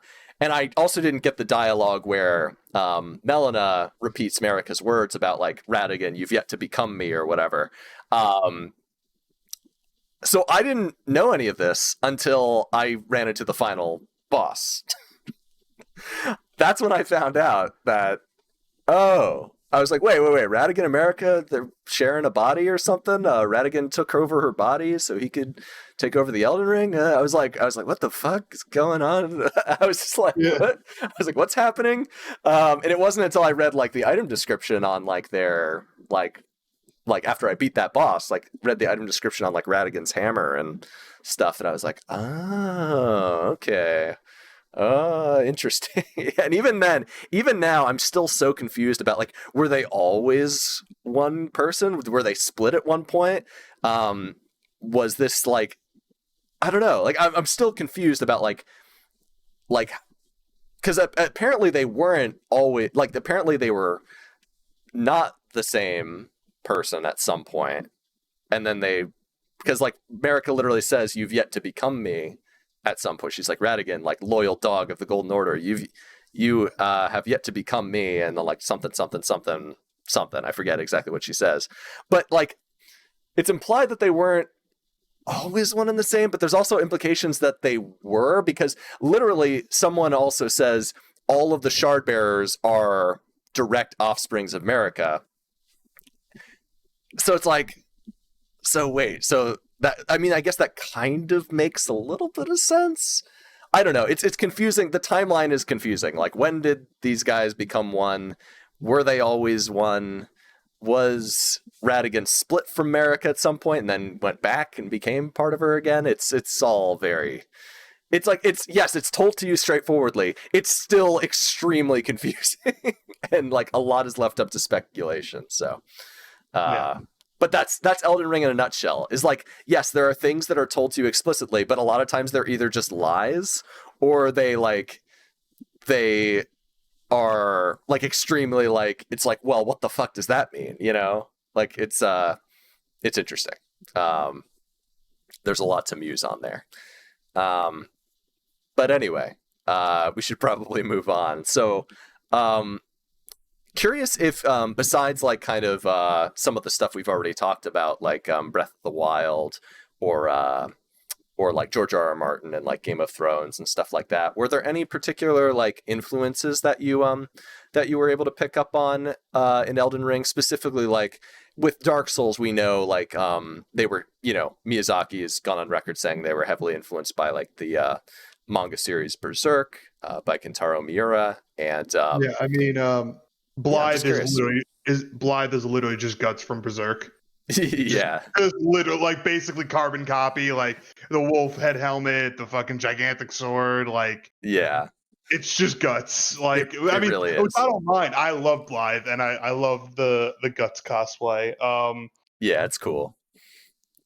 That was all I can. That's all I can think of right now. I'm sure, like, I had thoughts while I was playing, like, oh, like that might be. I remember I had one. I don't remember what it was though. But there was one moment where I was like, oh, that's got to be a reference to this other game or something like that. Yeah. What about you? What references did you pick up on? There were a few. Specifically, like Breath of the Wild was obviously a huge influence in the sense of just like how open the world felt and how it feels like you're kind of encouraged to sort of not follow the beaten path and like not follow the guidance of grace and just sort of go in whatever direction you feel is best. So that was definitely, one we've already spoken about a little bit, but I think there's a little bit of Witcher as well. It's not quite as like story driven as The Witcher 3, but I think one thing that we didn't mention in mechanics is the Flask of Wondrous Physique, which is kind of neat because you get like basically these different tiers from these different small Erd trees that give you these different effects. And in the Witcher games, there's basically you can like brew a potion that gives you like a buff or like an edge in combat. And it kind of felt similar to that. So that was kind of neat, like seeing that. Like I really used, I leaned on the Flask of Wondrous Physique for boss fights, that's for sure, because just having like regeneration or like taking less damage or, being able to have like unlimited FP, like stuff like that is just incredibly useful. So that definitely came through. I also feel like there was a little bit of influence from stuff like Hayao Miyazaki, the guy who, the Studio Ghibli movies, specifically the Torrent reminds me a lot of Yakul from Princess Mononoke, with like the being able to have like a mount that jumps around and stuff like that.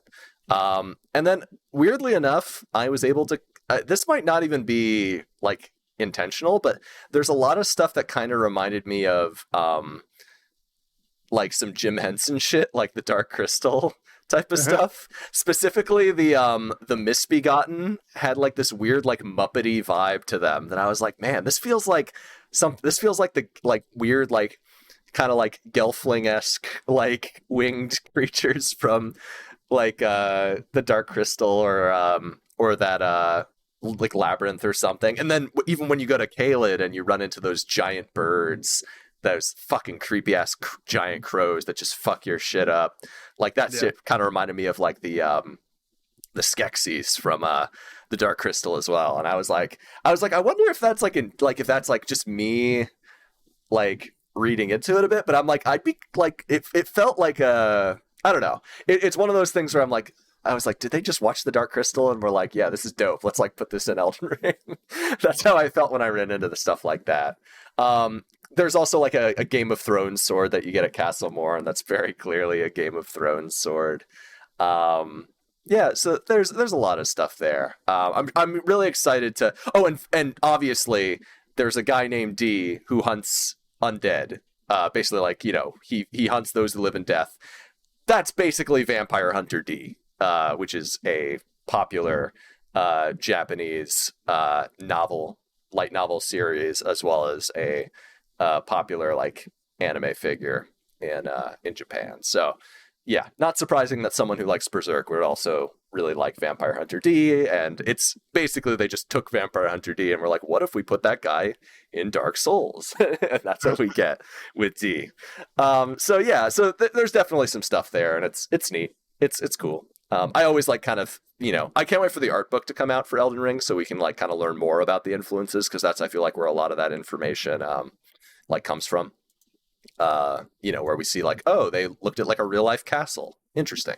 That's how they figured out how to like make Anor Londo, or how to make like the Crystal Caves. It's like, oh, it's based on a real place. That's pretty cool. So like, yeah, I'm excited to get, you know, dig more into like other influences that they had, and, you know, see what that would be. It's always fun to see, you know, where these guys draw influence from, because they're so creative, and they do such a good job with, you know, kind of integrating their influences. So, but yeah, moving on.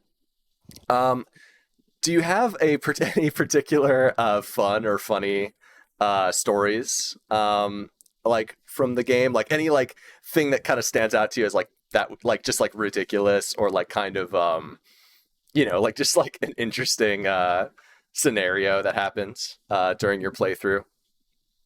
Unfortunately, I don't remember any situations like that. I remember like the big epic moments, but I don't remember any like significantly like funny moments. I do remember. Give me an epic moment then. Yeah. There was probably a moment. I think if I remember, it was in the Deep Root Depths. That one cave with the bear. I remember that like, cave. I walked in and I noped out, and I was just like standing there, and then he fucking came up behind me and just like sucker punched me in the back and fucking killed me, which just sucked. Nice. Oh, but epic moments. I mean, there's just fucking there's so many good moments with like some of the end game bosses. Like just like the whole Radagon fight was just so cool. And then that was another reference. So like I've been noticing like I guess this is like spoilers for another thing, but there's other Japanese media where there's some sort of creature inside of a tree who has like this like the Elden Beast at the end had this sort of like centipede like skeleton like in made out of like light that was inside of him. And there's another piece of Japanese media that contains something very similar, and I was wondering, and then I remembered Sekiro, how centipedes were a really big deal in Sekiro, and I remember looking it up, like is this like centipede a thing in Japanese mythology? It is. And so I was like, oh, that's really cool.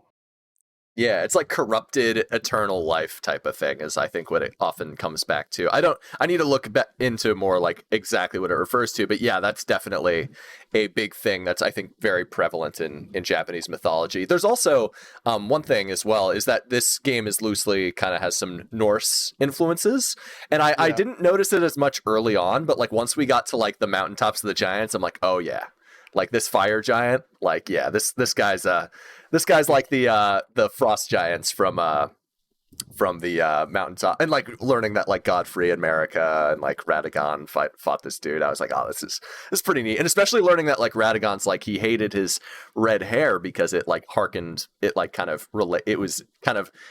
it signified his relation to the giants, and I'm still trying to parse what that means exactly, like whether he was in some way like a descendant of them, or if like maybe the fell god cursed Marika, which is maybe what split Radagon from her in the first place. But he hated his red hair. So Radagon almost reminds me of like a Loki figure, because he like kind of even though he wasn't like maybe as like physically strong as Godfrey, he coveted the crown and eventually became king via his devious nature. Yeah, I just remembered I do have a funny moment now that I remembered. Oh, nice.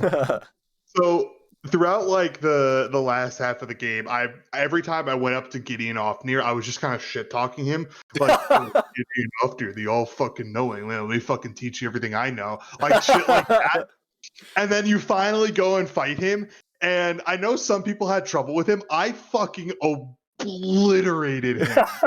Like it wasn't even a contest, and it was just so funny. And I walked up to the Grace after that fight, like I did like the slow, like like sometimes you beat a boss, you do like the slow walk, like you don't run up to the Grace, you like do the slow walk. That's what I did. I'm like, fucking Gideon off, they all know you, get the fuck out of here. Like that was like one of my funny moments. What about you? What was your funny moments in the game?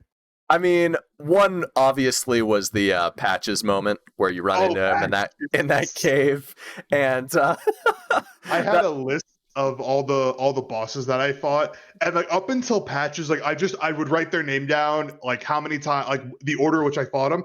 For Patches, I just wrote fucking Patches, LOL. Like I couldn't not be, yeah. It was just the funniest thing ever. You walk into the room and no one's there. You walk into the boss fog, nobody's there. But there's just like a camp, a bonfire, and a chest. And you open the chest, and all that's in there is some dingy clothes.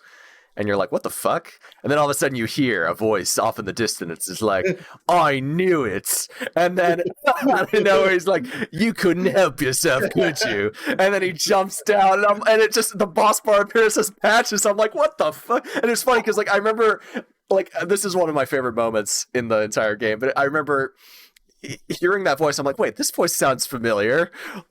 Wait a second. I was like trying to place it, but then the boss bar appeared as it says Patches, and I just like couldn't stop laughing. I was like, come on. I was like, of course it's fucking Patches. I'm like, Patches is a boss in this game.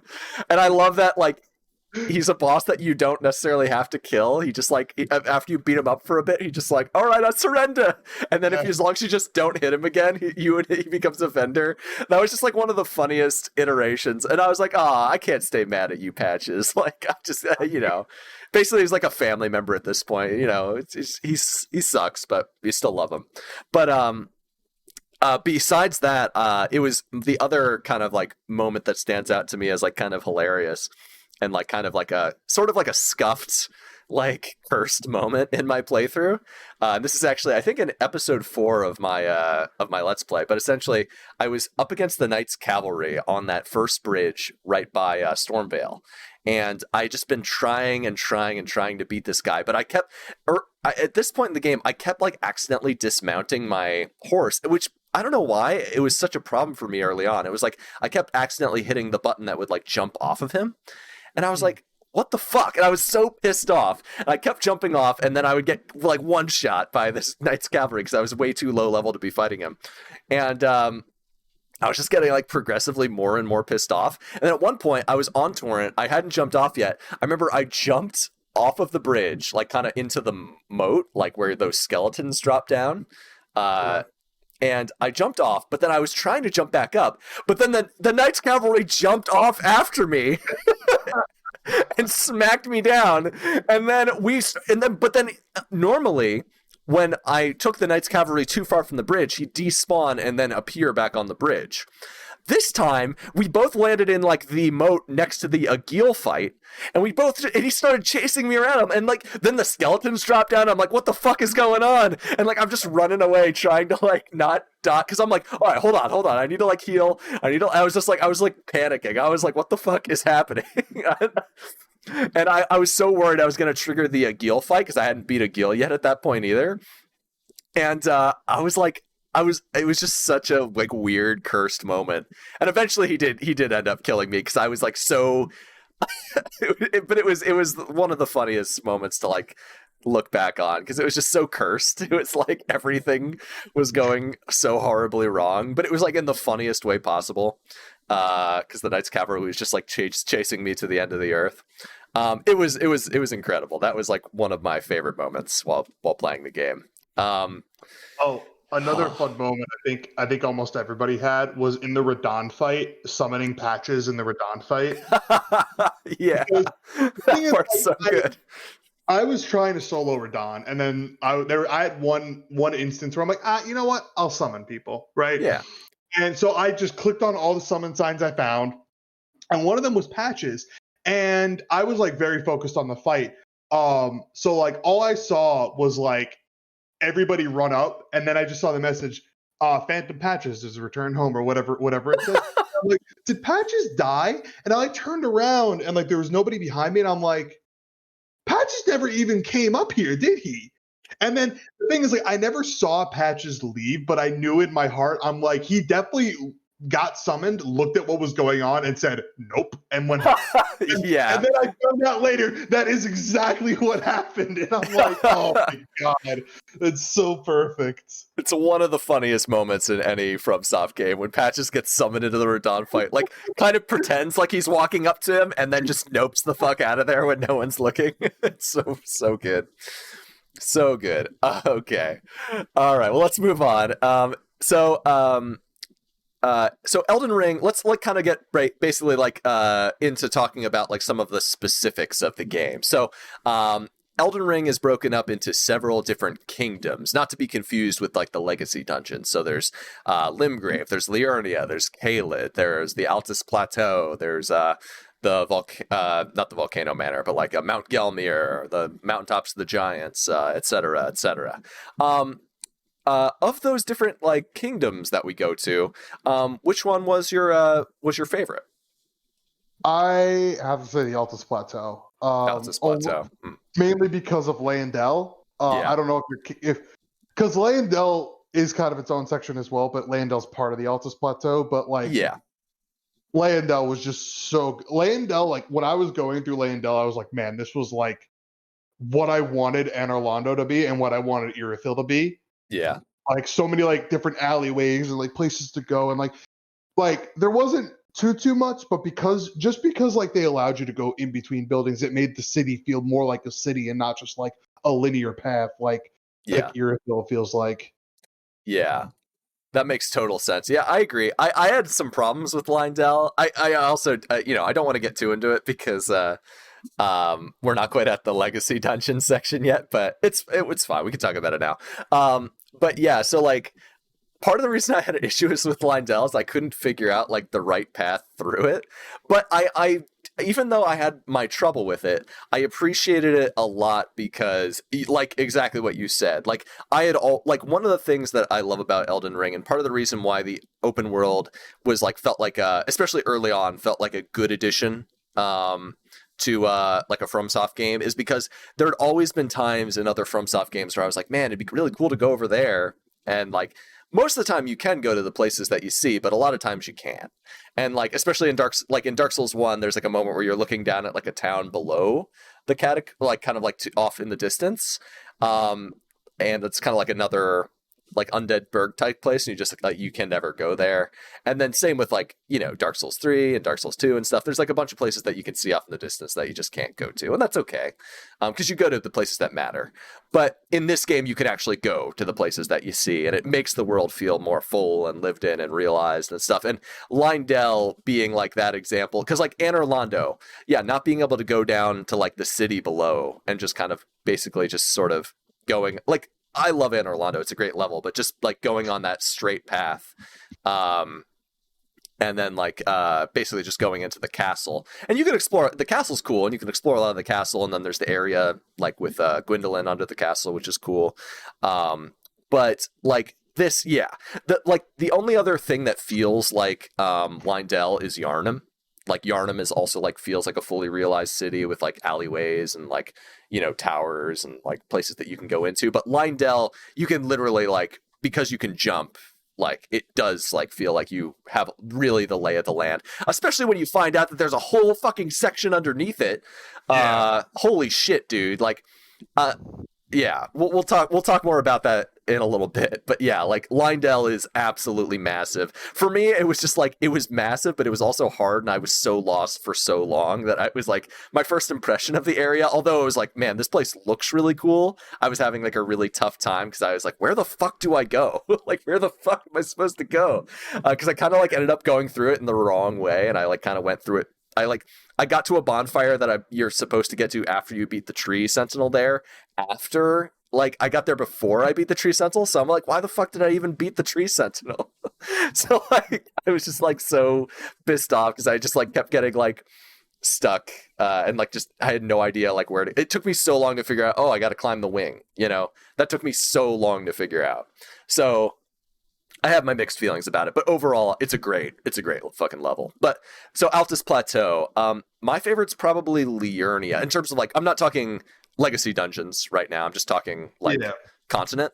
Liurnia is just like so, like Limgrave is fucking great. It's like one of the best like starting areas in an open world game, I think. And I spent like fucking like 30 plus hours there or something. Like I absolutely spent so long in Liurnia, but in Limgrave, but Liurnia for me was like where like so much like unique and like interesting like story stuff happens. Like obviously there's, you know, one of my favorite legacy dungeons in the game is there in Raya Lucaria. The Carrion Manor is so cool. The Ronnie stuff was so interesting. Like I remember like the village of the Albanerics and like the little story that happens there was so cool. Like the fact that you run into like all these NPCs there, like Hayata and Bach, and like this Raya. Is where you Raya and the guy who likes shrimp a lot, that guy. I murdered that motherfucker right away. Oh, did you? No, I hung out with him. Me and him were bros. He gave me some crab. It was cool. We were because Raya was like, this guy stole my locket, and I like met him, and he's like, oh, you want the locket? And my first thought was, this world's rotten enough; it doesn't need more of you. And that killed him. You see, I thought Raya was just being like a Karen, and I was like, he probably didn't mean to. And I was like, but then he ended up being a bro, and he ended up in my playthrough getting killed by the Dung Eater, and then I got revenge on him by killing the Dung. Actually, this is another hilarious thing that happened. So after that guy, me and him were bros. He eventually moves up to the Altus Plateau. His name's Blackguard, I think. He moves up to the Altus Plateau, and he's like, bro, the Dung Eater killed like my best friend, and like that guy sucks. Watch out for him. And he like defiled my friend's corpse. After I free the Dung Eater from the basement below Lindell, he goes upstairs and he kills and defiles Blackguard. And I'm like, and then he gets summoned into the area where Blackguard's hanging out. And there's also a giant crab that's running around that area too. And like a wall opens up, and I can't like just ditch that area because like literally like a fog wall like is around this swamp. So I'm being chased by Dung Eater and a giant crab, and I'm like running away because I'm like, fuck you, like why did you? I was so pissed off because I'm like, why did you have to like summon in this one area where there's also a giant crab that I literally can't get away from? Fuck you. I was so pissed off when this was happening, but I kept like, you know, I would trade blows with the Dung Eater a little bit, run away as soon as the crab started like closing in on us, and that was just like what I did for like 10 minutes, just like running around in a circle around this like closed off area that I couldn't escape from. I couldn't summon my horse. The Dung Eater's like shooting spells at me. I like get a couple hits in on him, run away as soon as the crab starts to close in. And then hilariously, the one who deals the final hit to the Dung Eater isn't me, it's the crab. The crab just slams his ass, and I just like couldn't stop laughing. Because that like completely that basically ended his, because at that point he's like, the fact that I lost means that you're the dung eater and I'm a piece of shit and I need to be defiled. So like it just like it was one of like the weirdest like stretches of the game for me. So funny though. But yeah, Liurnia is just like I love the look of the area. I love the way like Raya Lucaria kind of like stands out from among like the sunken in streets, and like the way like kind of like the buildings have sunken beneath the marsh and whatnot. Like the secrets there are absolutely cool, like finding the Albinaric village, like you can also run into Potboy there, Alexander the Iron Fist, he hangs out there. Finding the Pot Village. I actually never found the Pot Village. What? You never found Jarburg? I didn't find Jarburg, no. Jarburg is the best, dude. I remember finding that and being like, wait, there's a whole village of these guys? What? Best, like literally a friendly settlement of just jars. Hell yeah. And then also the tower, like, so we didn't really talk about the towers before, like in new mechanics, but like essentially when you beat a shard bearer, you can get their great rune, and then you have to basically there's these towers that you have to go up, and usually have to overcome some sort of like unique challenge at each of the towers. Some of them it's just like there's a series of enemies or like a boss on the road to the towers, like the divine towers or whatever. But the one in Liurnia is super fucking cool because it's like basically you go through it, you have to fight like a wizard that's like summoning all these like spirits and shooting like ranged attacks at you. And even after you beat them, and it took me forever, you still can't get to the fucking top of the tower. And it turns out that the fucking thing is you have to turn it upside down, and you have to like complete Ronnie's quest line to do that. And like when I realized that, my mind was so fucking blown. And the fact that like turning it upside down completely changes the level layout was so cool. Yeah, that was awesome. That was so awesome. And the fact that there's this plateau that I kept trying to, I literally spent like hours. Liurnia, right? I spent hours trying to get to the top of that plateau. And then when I finally got up there, I was like, bro, what? Because like you get up there in a way that is completely unrelated by following the Ronnie quest line, which is also like the best quest line they've ever done in my opinion.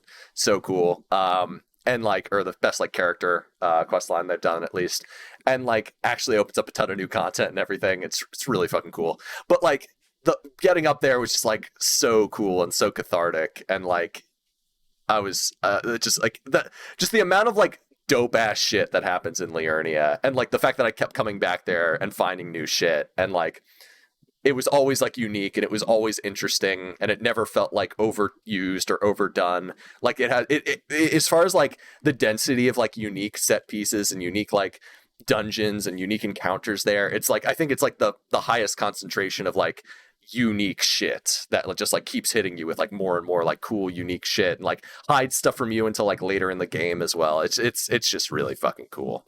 But yeah, I honorable mention goes to Caelid, because it's basically like Caelid is fucked, and like I even now after beating the game I'm still afraid of that place, but it's one of those things where it tells such a interesting story just like by being as fucked up as it is, and showing like, oh yeah, this is what happens when you basically unleash scarlet rot on a place. It becomes this, and also when like the stars have been blotted out by this like red miasma or whatever, like this is just like, this land is like absolutely desolate and just a literal hellscape. And like, yeah, it's horrifying and like still brings dread upon me, but somehow they figured out how to top like Blighttown and all the poison swamps they've ever done. We're like, we can do better. They're like, we can make something even more cursed than Blighttown. And they made Caelid. And I'm like, I'm so impressed. But I'll never forget like getting teleported to Caelid and being like, what the fuck? Or coming. Yeah. So good. So good. So like even if it's not my favorite place to run around, I appreciate them like creating a place that is horrifying after so long to even veteran Souls players. But yeah, anyway, moving on. at the center of many of these kingdoms, we've already talked a little bit about legacy dungeons, but and you've said that I think your favorite is Lindell. But what's another legacy? What are some other legacy dungeons that you liked? What do you have another favorite or a second favorite besides Lindell? See, to me, Lindell was so big, I didn't even consider it a really like legacy dungeon. I just considered it its own place. You can't use your horse there. I consider that a legacy dungeon. That's true. It's just a really big one. Honestly, Stormvale, like the first time I rolled up to Stormvale, like I was just so impressed with the layout and how it was designed. I was like, man, this is fucking awesome. Like it was just Stormvale so cool. is so good. Yeah. They led with their best foot on that one. Yeah, Stormvale is like, I remember like playing Stormvale and being like, yes, this is good. This is what I was like, because Stormvale was also like, I was a little worried about the open world and how, because like I wanted that kind of traversal of Dark Souls and like how Dark Souls works with its interconnected, worlds and stuff like that. And like you can't really do that in an open world like this. But then it was like, okay, but now we have these legacy dungeons and different sections of the legacy dungeons are interconnected, and it's like, oh yes. So it's like it was that catharsis that I needed. Like, no, this is what you want. Yeah, no, it was great. It was like I think it put like a lot of people's fear to rest, is what I've heard. Like, because I think you and me had a similar fear of like, oh, the fact that they're introducing an open world, will that make like does that mean we're not going to get like the same type of like unique, like interconnected dungeon design that like FromSoft is really known for, like this like really intricate, like well thought out level design? And it's like, no, we're going to get that, but like even better and even bigger. Like all of our dungeons, all of our legacy dungeons are going to be like twice the size of Cathedral of the Deep. And they're also going to be like just as good, if not better than Cathedral of the Deep. And it's like, wow, like the fact they just blew it out of the park, even with the ones that like I didn't like that much. And speaking of which, were there any legacy dungeons that you didn't fuck with that much? What was one of your favorite legacy dungeons? My favorite, it's tough, dude. So Stormvale's great. Lindell's also very good. I think my favorite would have to probably be the Halig Tree. LFIL, LFIL was cool. Yeah, just like the whole Halig Tree level, because like especially like I love like Ash Lake, and I think I just love the aesthetic of like a city or like a civilization built into like a tree. Like that's something I've always like really thought was cool whenever I've seen it in media, like with like Ewoks or with like the guys in Avatar: The Last Airbender, like the freedom fighters who live in like the tops of like super tall trees and stuff. Like I always like that's just something I've always thought was really cool. Like even in like Peter Pan or like Hook, like when they live in the trees, like it's just one of my like favorite aesthetics, is like people living in a tree or like in the tops of giant trees and stuff like that. And it's really, really cool here as well. And like going to like kind of go down the tree. And like, for me, that was such like a refresher for me, because at that point I'd spent like, at that point in my playthrough, I was already like over like probably 120, 130 hours in. I was getting really worn out with the open world, and like finally getting to like having explored the mountaintops of the giants, having explored the snowfield, and like finally like being like, okay, I'm gonna do the thing. I'm gonna get into take the teleporter to the Halig Tree, getting over there and just being like, oh, this is like aesthetically like the coolest area I've seen so far, but also it's like, oh fuck yeah, it's legacy dungeon time. It's time for like what FromSoft does best. Fuck the open world. I'm done with it. I've had it was good, but I had enough. I'm over it at this point. All I want is like classic FromSoft levels and like some cool bosses to top them off. And like for me, like I like the bosses a lot in FromSoft games. I think over time though, I think I appreciate and like look forward to like the levels maybe even more. So for me, like kind of being like, oh yeah, like this is exactly what I wanted. Like, cause it was like one of those things where at that point I was kind of like, oh man, like this is really starting to wear on me, like running around the snowfield. Like I need to do everything cause I'm like a completionist, but like at that point, there was a rise there and I'm like, fuck the rise. There was like an extra catacomb there. I'm like, fuck this extra catacomb. Fuck these crabs. Fuck this dragon. I just like, I was like, okay, like time to move on. And just getting to the Halleck tree and being like, oh, this is like my favorite aesthetic for a level, and it's also just a really fun level. I was like, fuck yeah. Like it was like once I thought I was out, they brought me back in, like it was one of those moments for me. So that was a really big one. And then also I really like Magma Mansion, aka Volcano Manor. Yeah. Because like I like that there's like just like a really interesting cacophony of like quest lines there. Like just like when I got there and they were like, I'd already received an invitation from Raya. I get there and it's just like, oh hey, yeah, we're doing we're the bad guys. Nice to meet you. This is Bowser's Castle. Very nice to meet you. Like, I got an invitation from Raya, right? And then I show up, and maybe it was a bug, but then Tanith goes, "Oh, you show up here uninvited." I'm like, "Bitch, I have the invitation. What do you mean I show up here uninvited?" That might have been a bug. Yeah. That might have been a bug, yeah. For me, they showed up and they're like, "Oh yes, Raya told us about you," and I was like, "Oh, cool, okay." Yeah, and I didn't have that. So yeah, like for me, like getting to go there and like then they're like, "Oh, okay, sure, like I'll let you meet everybody," and like just meeting like a whole crew of people, some of which I'd already like met, and I guess like it took me a while to recognize Bernal, but I'm like, "Oh shit, I know you," but like it took me forever because he was wearing a different helmet or he was wearing a helmet or whatever, had a different weapon and that kind of thing, but. It was just funny. It was just such like an on the nose area in a lot of ways because it's like it really just was like Bowser's castle. Like it was like, yeah, there's a snake dragon man here, so he's like basically Bowser's here, and and and I love that you have to kind of engage with their quest in order to like open up the castle. Like I like that like they sent you out on like missions to hunt. I just really like the quest line there and like how it like you basically have to like start like doing missions for them before you can actually explore the level. It's a really neat optional part of the game that I found very fun and entertaining. Yeah. But anyway, so the Lands Between is a vast continent filled with the brim with critters, monsters, and fucked up little guys. Do you have a favorite creature or regular enemy in Elden Ring? Favorite creature or regular enemy? I'm actually looking at the map right now because I finished this game like 2 months ago. Yeah, it's a little fresher for me than it is for you, probably. Yeah, I'm trying to remember most of it.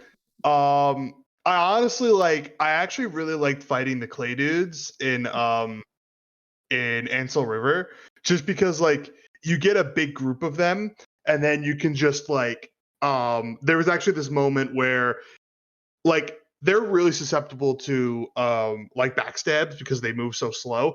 So at the front, like at the what is it called, the Urdu Palace or whatever, the Ul Palace ruins, there's like 20 of them right at the entrance. And so I remember the specific moment. Oh yeah. And I'm literally just like letting them slowly walk and turn around. I'm backstabbing one, running away, turning around, backstabbing another one, running away. And it was like this cycle, and it was like it was tedious, but also a lot of fun. And then just like watching the small army just slowly diminish over time. That's awesome. That was cool. Enemies that I specifically like. I don't know if I have any other than like that. Or just like flora and fauna or like random creatures that you see. It doesn't necessarily have to be enemies. Like one guy. The lightning rams are really cool. The lightning rams. Those guys are great, yeah. I really like the cool eyeball boys that hang around those Everjails, the eyeball worms around the Everjails. Dude, yeah. I never fought them, but they were always like adorable, and I love them. So yeah, they're great, and obviously the jar people are like really good. I think apparently from what I've heard from people who played the Kingsfield games, like. Their Kingsfield is apparently full of like really goofy enemy designs, like, and Dark Souls early, especially like Dark Souls 1 with like the mushroom men and the weird like two-headed snake guys who hang out on the tree. Like Dark Souls 3 for me was like, man, this game's too edgy, man. Where are like the funny enemies like they had in Dark Souls 1? At least that's how I felt when I played Dark Souls 3. I'm like, where's the funny guys, man? And like Elden Ring just goes full funny guys with it a lot of the times, like the giant like head motorcycles that breathe fire. They're so funny. I mean, I hate fighting those guys, but they are hilarious. Just to see the giant heads, like with like a little dude piloting them, breathing fire at you and stuff. And apparently, like being able to take them out with like the plunging attack is really fun too. And the backstab. I actually like the big fire dudes just because there's like 5 different ways to take care of them, and like it's all really interesting. Yeah, I like finding like ways to like dismantle them without having to just like, like fight them fairly. That's always really fun. But yeah, like Elden Ring, just like I think they did a great job with like just having like kind of like fun, like fun variety of enemies. Like I think one of the things Elden Ring does really well is that like unlike like I like Breath of the Wild a lot. It's probably in my top 10 favorite games, I would say, even if I haven't beat it, because I rarely beat open world games, which is why me beating Elden Ring is a big deal. But like I think where Elden Ring succeeds and Breath of the Wild maybe doesn't like fall short a little bit is that when you crest a hill in Elden Ring, there's like less like, yeah, you'll occasionally run into something really interesting or really unique, but most of the time it's like you're going to see something that you've already seen a lot of, or you've seen other versions of it or whatever. In Elden Ring, a lot of the times you're more likely to run into something like more interesting or more unique, or more like if you crest the hill, you might run into like, a fucking head that breathes fire at you, or like, I don't know, like a weird dog Tyrannosaurus Rex man. That could be weird. And like just stuff like that. Like Elden Ring just has like a really good balance of like just funny looking fucked up guys. So I can appreciate that. But yeah, okay. So before we get into bosses, I know that's what we want to talk about, but we got to talk about some of these NPC quest lines. So although Elden Ring conveys its story and lore in the same kind of cryptic nature that we've come to expect from the Souls games, there's definitely a larger emphasis and importance placed on the various NPC quest lines. A lot of them even lead to like a lot of the endings, like the Dung Eater, Gold Mask, Fea, and Ranni all have endings associated with their quest lines, as well as technically Hayata does as well. And like, yeah, it's pretty neat that there are like so many different endings that like literally require you to engage with like certain people's quest lines. So yeah, I was just curious, like what before we go ahead to the boss stuff, do you have like a favorite like NPC or side character in this game? I was really invested in Blythe, and I was very upset when they pulled the Dark Souls 1 on him and he went hollow and you had to put him down. Like I think a lot of people like Blythe and Ronnie's whole crew in general. I think that's like I was really invested in all that. Yeah, I was too. I loved Ronnie, and like I did. It also helped that Ronnie's voice actress was from Peaky Blinders, so that helped a lot because I was like, oh man, like that's so cool. Oh, nice. I think like a really cool moment I had was I actually didn't do a lot of the NPC quest lines. I missed a lot just because I couldn't find people. But I did Yura's quest line, the samurai boy. Oh yeah, this kind of ends abruptly, right? Well, so he just gets possessed. No, well, he gets killed. He gets killed by a bloody finger. Yeah. And you fight the bloody finger. And then I missed the part where I ended up fighting that bloody finger, but I missed the part where he got killed by her. Yeah. But I hadn't run into him in like maybe like 80 hours, and then he just shows up and he's like, I'm Shabriri. I possess this body. Nice to meet you. I was running through, and like I had heard of Shabriri from the Shabriri's Woe, and like I had known that Shabriri was involved with madness in some form. Yeah. So when I got to the consecrated snowfields or the Forbidden Lands, I forgot which area it's in, and I saw Yura, I was like, Yura, wait, you're fucking dead. Yura, what the hell are you doing here? And it actually caught my attention a lot. And I walked up to him and he's like, I'm Shabriri. And I'm like, it like blew my mind. I was like, Shabriri took over Yura's body. It was like a really big moment for me. Yeah. And I think like the shock of that really like drove me to go for the Frenzy Flame ending, because he was like, oh yeah, go do this. And I'm like, okay. Like I didn't even think about it. I was like, okay. Yeah, no, totally. Yeah, that makes sense. And yeah, that ending is wild. That's what I got too. But yeah, that's cool. Yeah, for me, it was definitely like Ronnie was definitely the quest line I was most invested in. I was so bummed when I didn't get her ending. Yeah. And then the other side characters I really heavily fucked with though was Hugh and what's her name? Girl with the red hood, who does the Rodrika. spirit. Rodrika, yeah. Like I was just like when because she was like crestfallen and like so depressed when you meet her, and then you invite her to the round table hole, and she comes through, and then Hugh's like, yeah, this girl you brought, has some talent, and then like he literally nurtures her talent. He's like, I never, and I remember like because at that point I really liked her already. I was like, she's nice, like she's like one of the few NPCs in a FromSoft game is like, yo, this stuff is like everything happening is really fucked up, isn't it? And I'm like, yeah, it really is. So like I already liked her because she was kind of like a little bit more down to earth than some of the other characters. But then like once Hugh kind of started like nurturing her talents, and she's like, yeah, you know what, maybe I can be good at spirit tuning. I'm like, yeah, you go, girl. And then when Hugh's like, I never thought I'd have like a daughter, thought of anyone like a daughter before, and I was like, oh, I like literally almost broke into tears. I was like, and then the way their quest line ends is so fucking sad, and I was like, Hugh, get the fuck out of here, leave, dude. I want you guys to have a happy ending. God damn it. I was so annoyed because he's like, I'll make you a god-killing weapon. I'm like, I have it. Go. Yeah, I was like, you already did it. Weapon. Just leave. Yeah, and I gotta say, and we won't spend too much more time on NPCs, but like there are definitely some NPC quest lines that like feel kind of like they either cut or dropped, or like they end really abruptly. Like Patches just kind of is like he gives you a thing to give to Tanith, and then you give it to Tanith, and Tanith just continues to. She's like, oh, I don't care about this. Just continues to eat Rykard, and then there were so many quest lines I botched. Like Box quest line, he was like, I hate the way I look. Can you give me a fucking thing and I'll go to Renala and turn into like a more handsome person? You do it, and then he just kills himself, and I'm like, oh god, like, oh no, that's not what I wanted to happen. And then like Selen, I helped her, and she ended up turning into like a fucking giant ball of faces, and I'm like, what the fuck?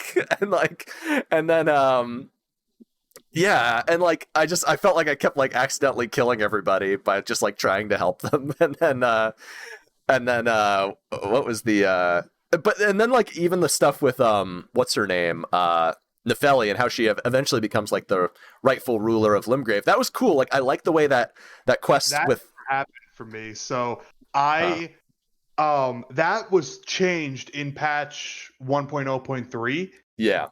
But the thing is, the problem with 1.0.3 was that if you were playing at the time, if you had gotten to that point where she's like, you give her the Stormhawk, if you had gotten to that point in her quest line before you got to patch 1.0.3, the quest wouldn't continue after that. I think they fixed that in later patches because you ended up getting the ending to her quest line. I never did, because by the time I finished, the patch made it so I couldn't actually finish her quest line. Aw, that's too bad. You know what? You know what's also kind of a bummer is that apparently that quest line had like multiple different endings that you could influence. So at one point in time, Gostok in cut content, he's actually apparently a bastard son of Godric. Which is why he was stomping his head at the end there after you beat him, because he's like, you fucking asshole, you're my real dad, and you were so mean to me and treated me like shit. And like apparently you could have at one point you could have chosen maybe between him and Nefeli. And Nefeli is obviously the choice because she's a good girl and cares about people's humanity and is actually like gives a fuck, and Gostok's kind of an asshole who like steals your souls and shit, but when you die. But yeah, it's just interesting. There was more to that quest at one point, so it is a little bit of a bummer to like learn about some of the cut content stuff. Like some things were cut for a reason, other things it's like they probably just didn't have time to make it as cohesive as they wanted to. But it's like, that would have been really cool if I could have chosen who would be the ruler or whatever. But anyway, let's get on to bosses, dude. Okay. Favorite boss, go. Or favorite, you give me your top three. Give me your top three. Top three, I definitely got to say Melania, Radagon, and oh my god, I'm forgetting the third one. because I had this thought out before. I have 4. I know that Melania, Radagon, Radon, Good choice. why am I forgetting? Rykard. Rykard. Okay. I actually think it was Godric was the last one. I actually really like Godric Godric. is so good, dude. I didn't Godric is so appreciate good. Godric my first playthrough, but then like I played it again and just Godric's fucking theme and like the cutscene and just the voice actor, bear witness, and then the fucking music starts. Oh my god! So The second playthrough, I got chills. I was like, holy shit, this is so cool. Such a unique design too, and the fact that he's like a big lumbering guy, but he's so fucking fast and he's speedy and he fucking flips around. Like I'm like, what the fuck?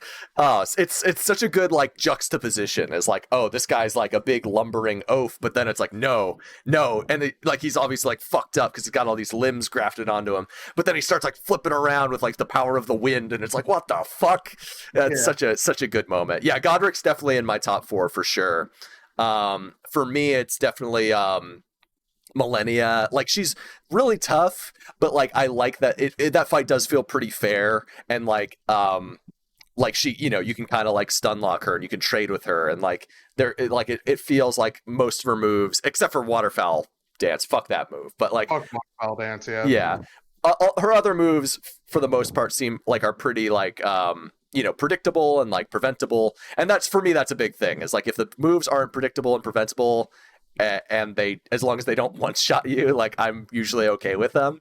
That's part of the problem I have with some of the end game bosses, is that like I feel like a lot of the moves aren't predictable or preventable, and like specifically like it's just there's like limited animation. It's like they'll like less than 20 frames of animation to show you like, oh, I just barely lift my sword, or I lift my foot for a second, and I'm going to destroy this whole area and do damage to you, even if you have your shield up. And it's like, fuck you, Godfrey, I hate you. Like, but it's just like, or fuck you, Elden Beast. Like, but Elden Beast. Oh, by the way, I know you know this, but for anybody watching, when I say Radagon's one of my favorite bosses, that's excluding Elden Beast. Yeah, that's even though they're the same instance, I count them as 2 different ones, because for me, Radagon's an S tier, Elden Beast is a C tier. I refuse to categorize them together because I love Radagon so much.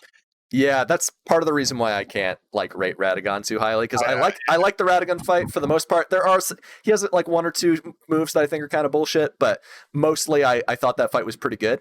And I beat it without, summoning Spirit Ash. But once I got to Elden Beast, I'm like, fuck this. And like the fact that I had to fight Radagon every time before I fought Elden Beast made me like just hate the Radagon fight too, unfortunately. Because I was like, God, I just gotta I gotta eat my vegetables before I like try Elden Beast again. And it's like, me, it just made it a bummer. One thing that I had in a game, an experience that I had in a game a long time ago, and I've never seen it done up until now, was in Sonic Adventure Battle 2. Yes, this is relevant. Yes, I'm bringing it up. In Sonic Adventure Battle 2, every time you load up the game, you get this awesome fucking menu theme. And it was live and learn, and it fucking rocks, and it's so good. And you just get the guitar and a little bit of like the synth sounds that they use, and then the theme ends. Then you play the whole game. Every time you load up the game, you get to hear this awesome theme. Then you go into the final boss fight of Sonic Adventure Battle 2, and what plays? The full version of the menu theme that you've been hearing the whole time, and it was fucking awesome. And what did Elden Ring do? They did the same thing, and I was like, yes. When I heard that fucking music come on, I lost my shit. I was like, it was cool. Yes. It was real cool. Oh. Real fucking cool. Yeah, his score is great, because it's like, it literally is harkening back to the original trailer where you see Radagon like, smacking the Elden Ring, and Marika smacking the Elden Ring, and like them both, and it's like, oh, I get it now. Like that's what they were showing us. Like it answered all the questions that we had from that very first trailer back in 2019. It was really cool. It brought things full circle in a big way, which is great. Besides not Marika, Melina. I also very much, I like Godfrey a lot. Renala is like one of my favorite, like, Godfrey or Godric? Oh, Godric. Yeah. When we get into bosses that we hate, I'm going to talk about Godfrey, and I don't get it twisted. I hate Elden Beast the most, but I have a lot of problems with Godfrey. I don't even think it's the worst fight. I think it's an okay fight, but like I have problems with the fight, but I also have problems with the lore stuff around Godfrey. I'll get into it. But Renala, really great. Like I think that fight's not super hard, but like I just like it a lot. Like it's just interesting. Like it's one of the more interesting set piece bosses that they do, and I like that the second phase is like a real like one-on-one fight with like a caster. It's pretty cool, and I love that she has all these moves that you can eventually learn, which is also really neat. Like I think that's pretty dope. Like she summons spirits because she is just like a person. She's just a person who just like is really good at magic, and it's like, yeah, I like that the second phase is kind of her showing off, but the first phase is like a more interesting kind of like Deacons of the Deep type of fight, and I love that there's like that cool song going on. Better. I like this one way more because like this one, it just tells a more interesting story. Like the way the guys are crawling out of the cribs up above and they keep being reborn is so cool. And like that you have to find the ones who's singing the song, singing the lullaby that Renala has. And like I love that like that what's it called? Oh God, what am I thinking of? I just think that fight's like one of the coolest like set piece boss fights that they've ever done. I really think it's cool. And I like Morgott / Margit a lot as well. And I hate that people are like when people Moog, that was my other favorite one. I couldn't remember him because he's on the I'm looking at the map to try to remember everything, and I'm looking at the upper ground map, and I gotta look at the underground map. Moog was fucking awesome. Sorry. No, that's okay. Sorry, I just remembered. Yeah, no, that's cool. Yeah, for me, Morgott was the guy because like so one thing I hate when looking at like criticism of Elden Ring, and like I can appreciate people who are like there's too many repeat boss fights because there are especially in like the mini dungeons like or like the caves and the catacombs, like they definitely do repeat boss fight like boss fight. Like why would they repeat Estelle? What the fuck? Like Estelle was so good at the end of the Ronnie questline, and then they just put him in a cave. Are you kidding me? Like fucking made that like just that made me so mad. But like and then they have like another Godric in a fucking Everjail. I'm like, what the fuck, dude? Like, what if they had another Millennia in like a fucking cave or in an Everjail? That'd be that's bad. That's just bad. That's just copy and pasting. It's not good. But what was I gonna say about this? Fuck. The fact that. But I hate that people criticize Elden Ring the same way for repeating the Margit fight, because that's literally part of the story. Margit is there early on as like he's undercover. He is like an undercover boss going to check on Godric, his fuck up nephew, you know, and like he's just like, well, people are gonna come to fuck up my nephew. I gotta be here to like ward them off. And then you beat him, and he basically says like, hey dude, watch your back. I'm not done with you. And like that makes it cooler so that when you actually reach him, it's like, oh, well now now I can't let you win. You know, it's time to go all out. And like for me, that like built up the fight more. Like it made it like more epic that like this guy's been kind of like, you have like a score to settle now with this dude. Like to me, that was just like when the game did that. Like it also did it with Gurranq and Malekith, essentially. Yeah. Like when the game built up to something like that, like when it like kind of like you get to know the character before you have your final confrontation with them, that's like one of my favorite things in games. And like I think this game actually, it does it well, but they could have done it better. And this is my criticism about another boss, Godfrey. Throughout the game, real quick, yeah, I just want to mention, you mentioned Malekith. My only complaint about the Malekith fight is that why in the first phase do they just call him Beast Clergyman? Because I was so confused at first, because I didn't know Gurranq as Beast Clergyman. I knew him as Gurranq, and I knew he was a Beast Clergyman. So when I met this other guy, and when I met him again, but the name was just Beast Clergyman, I was like, okay, I guess this is another one of whatever Gurranq is. And then I fought Gurranq a couple of times. I didn't beat him. Or I fought the Beast Clergyman version, the Malekith version. Yeah. And then I went to go talk to Gurranq, and he was just like, yeah, whatever, blah, blah, blah. Like, he was just chilling. So I was like, okay, so it's a Yeah. different person. And it wasn't until I beat the game that I found out, no, it's the same person. So I wish instead of calling him Beast Clergyman in the game, they in the boss fight, they just called him Garunk or Garunk Beast Clergyman. Then it would have been like, okay, this is the same person. I think Anyway, that's a totally fair thing, and I also got a little confused there. And frankly, I think they could have handled it better. Like apparently the lore reason is that like what's it called? The place floating in the sky, Farum Azula, it's outside of time or something, which is why he can be in two places at once, I guess. But it's also because if you haven't finished the quest line of collecting Deathroot, and giving that to Garunk, which I love the fact that ends up coming back and being like a story thing. It's like, oh yeah, the guy who's been eating the Deathroot that we've been harvesting is the god of death. This makes sense. Like, it's cool. It comes full circle. But if you the reason he's still there is because if you don't finish the Deathroot quest line, if you do finish it, he ends up like being like, all right, I got to go do something else. I'll see you later. And he disappears. He howls and he fades away. And then when you run into him in Farum Azula, he's like, oh, Tarnish, why did it have to be you, basically, is what he says. Like, he kind of is like a little bit like, oh man, like I didn't want to have to, kill you, but I guess we got to do this. So yeah, I think it would have been better if you fought him there, if he got like disappeared or killed in Farum Azula. Because when I went back after I beat Malekith, I was like, wait, what the fuck is he like? Because I'd figured it out, the lore. I was like, oh shit, like this is Garunk, like this is so cool that he's been Malekith the whole time. This makes so much sense. But then I went back down and was like, wait, he's still hanging out here though. What the fuck? Yeah. I was like, so it's not the same guy. But then when I started like looking up like lore stuff, I'm like, oh no, it is the same guy. Farum Azula is outside of time, some timey-wimey bullshit, whatever. It's whatever. The game does that a few times, and it kind of annoys me that it doesn't handle that type of stuff better. But what I wanted to say is Godfrey. So I liked the realization that like, oh yeah, Godfrey's actually Horalu. They're the same dude. Because if you look at the opening cinematic, it's like, oh yeah, he also has a lion guy. That makes a lot of sense. And like I noticed that, but I hadn't like put the pieces together until the fight. And I was like, oh shit, that's really cool. But in hindsight, what would have been better, and this is a thing, is like you meet all of the NPCs that are mentioned in the opening cutscene, except for Horalu. And you meet Nefeli, so you're like, this whole time I'm like, where's Horalu? Like, that guy was like the first guy they mentioned. Why haven't I run into him yet? And for so long, I kept like looking around for him and I couldn't find him. And I was like, I guess I just missed a quest line somehow. That sucks.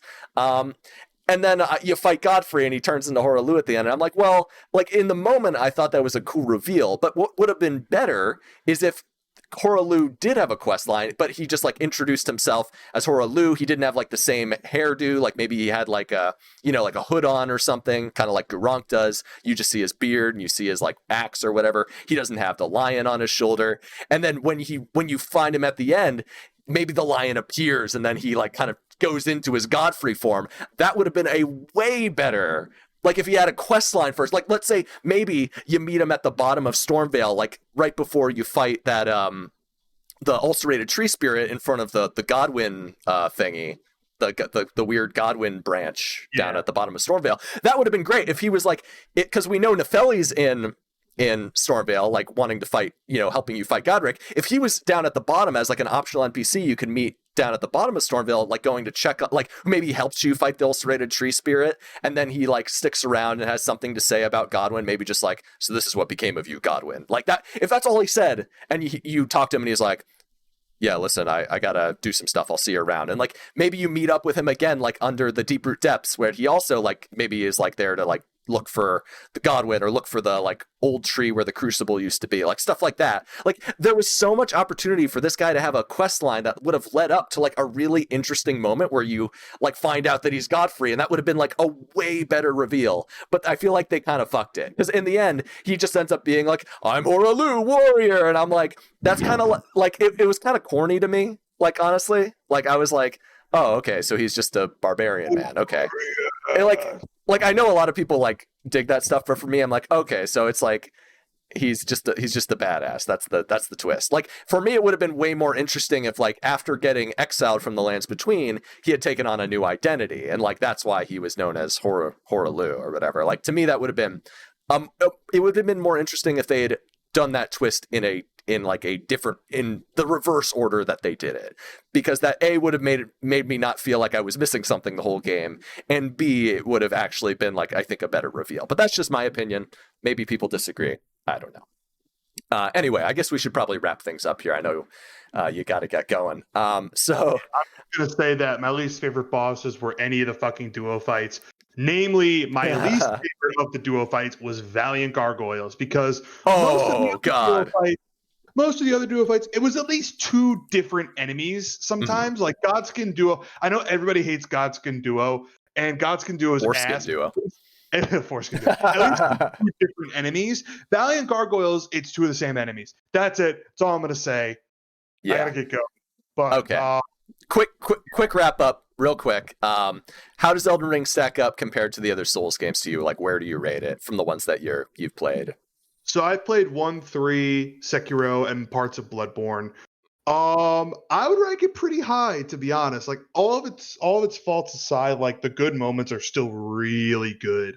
So like Dark Souls 1's probably my favorite. I think I might put this right like under Dark Souls 1. Yeah, I feel very similarly. I think for me, because I really like Bloodborne, I think for me this is maybe like roughly tied with, I put Bloodborne and Elden Ring both at like an 8 out of 10. For me, like Dark Souls 1 is like a 9 out of 10, not because it's even better than either of those games. I like it more. I think like I like that for me, the open world just kind of started wearing on me a bit too much towards the end. And Dark Souls for me is like kind of like a perfectly paced game with the amount of content that is there and the amount of openness to the experience, and the amount of different builds and stuff. But Elden Ring was definitely like probably the most excited I was to explore one of these games since Dark Souls 1. So I gotta, especially in those opening hours, that first third was just incredible. I wouldn't trade it for anything. But yeah, dude. Any other final thoughts before we wrap up here? No, I don't think I have anything else. I think we've said it all. Yeah. If one quick question, if there's any DLC, what would you want to see from that? Like anything that wasn't explored in the game that you think would be worth exploring? I would like to see some more information on Mikola. Mikola would be really cool. I know we saw Mikola and this and that, but it would be cool to get like more info on that end. Yeah. Mikola and Godwin for me are like, give me like a flashback to like some Godwin stuff. Like even if we just like seeing Lindell and like when it's populated would be wild. Like that would be so interesting.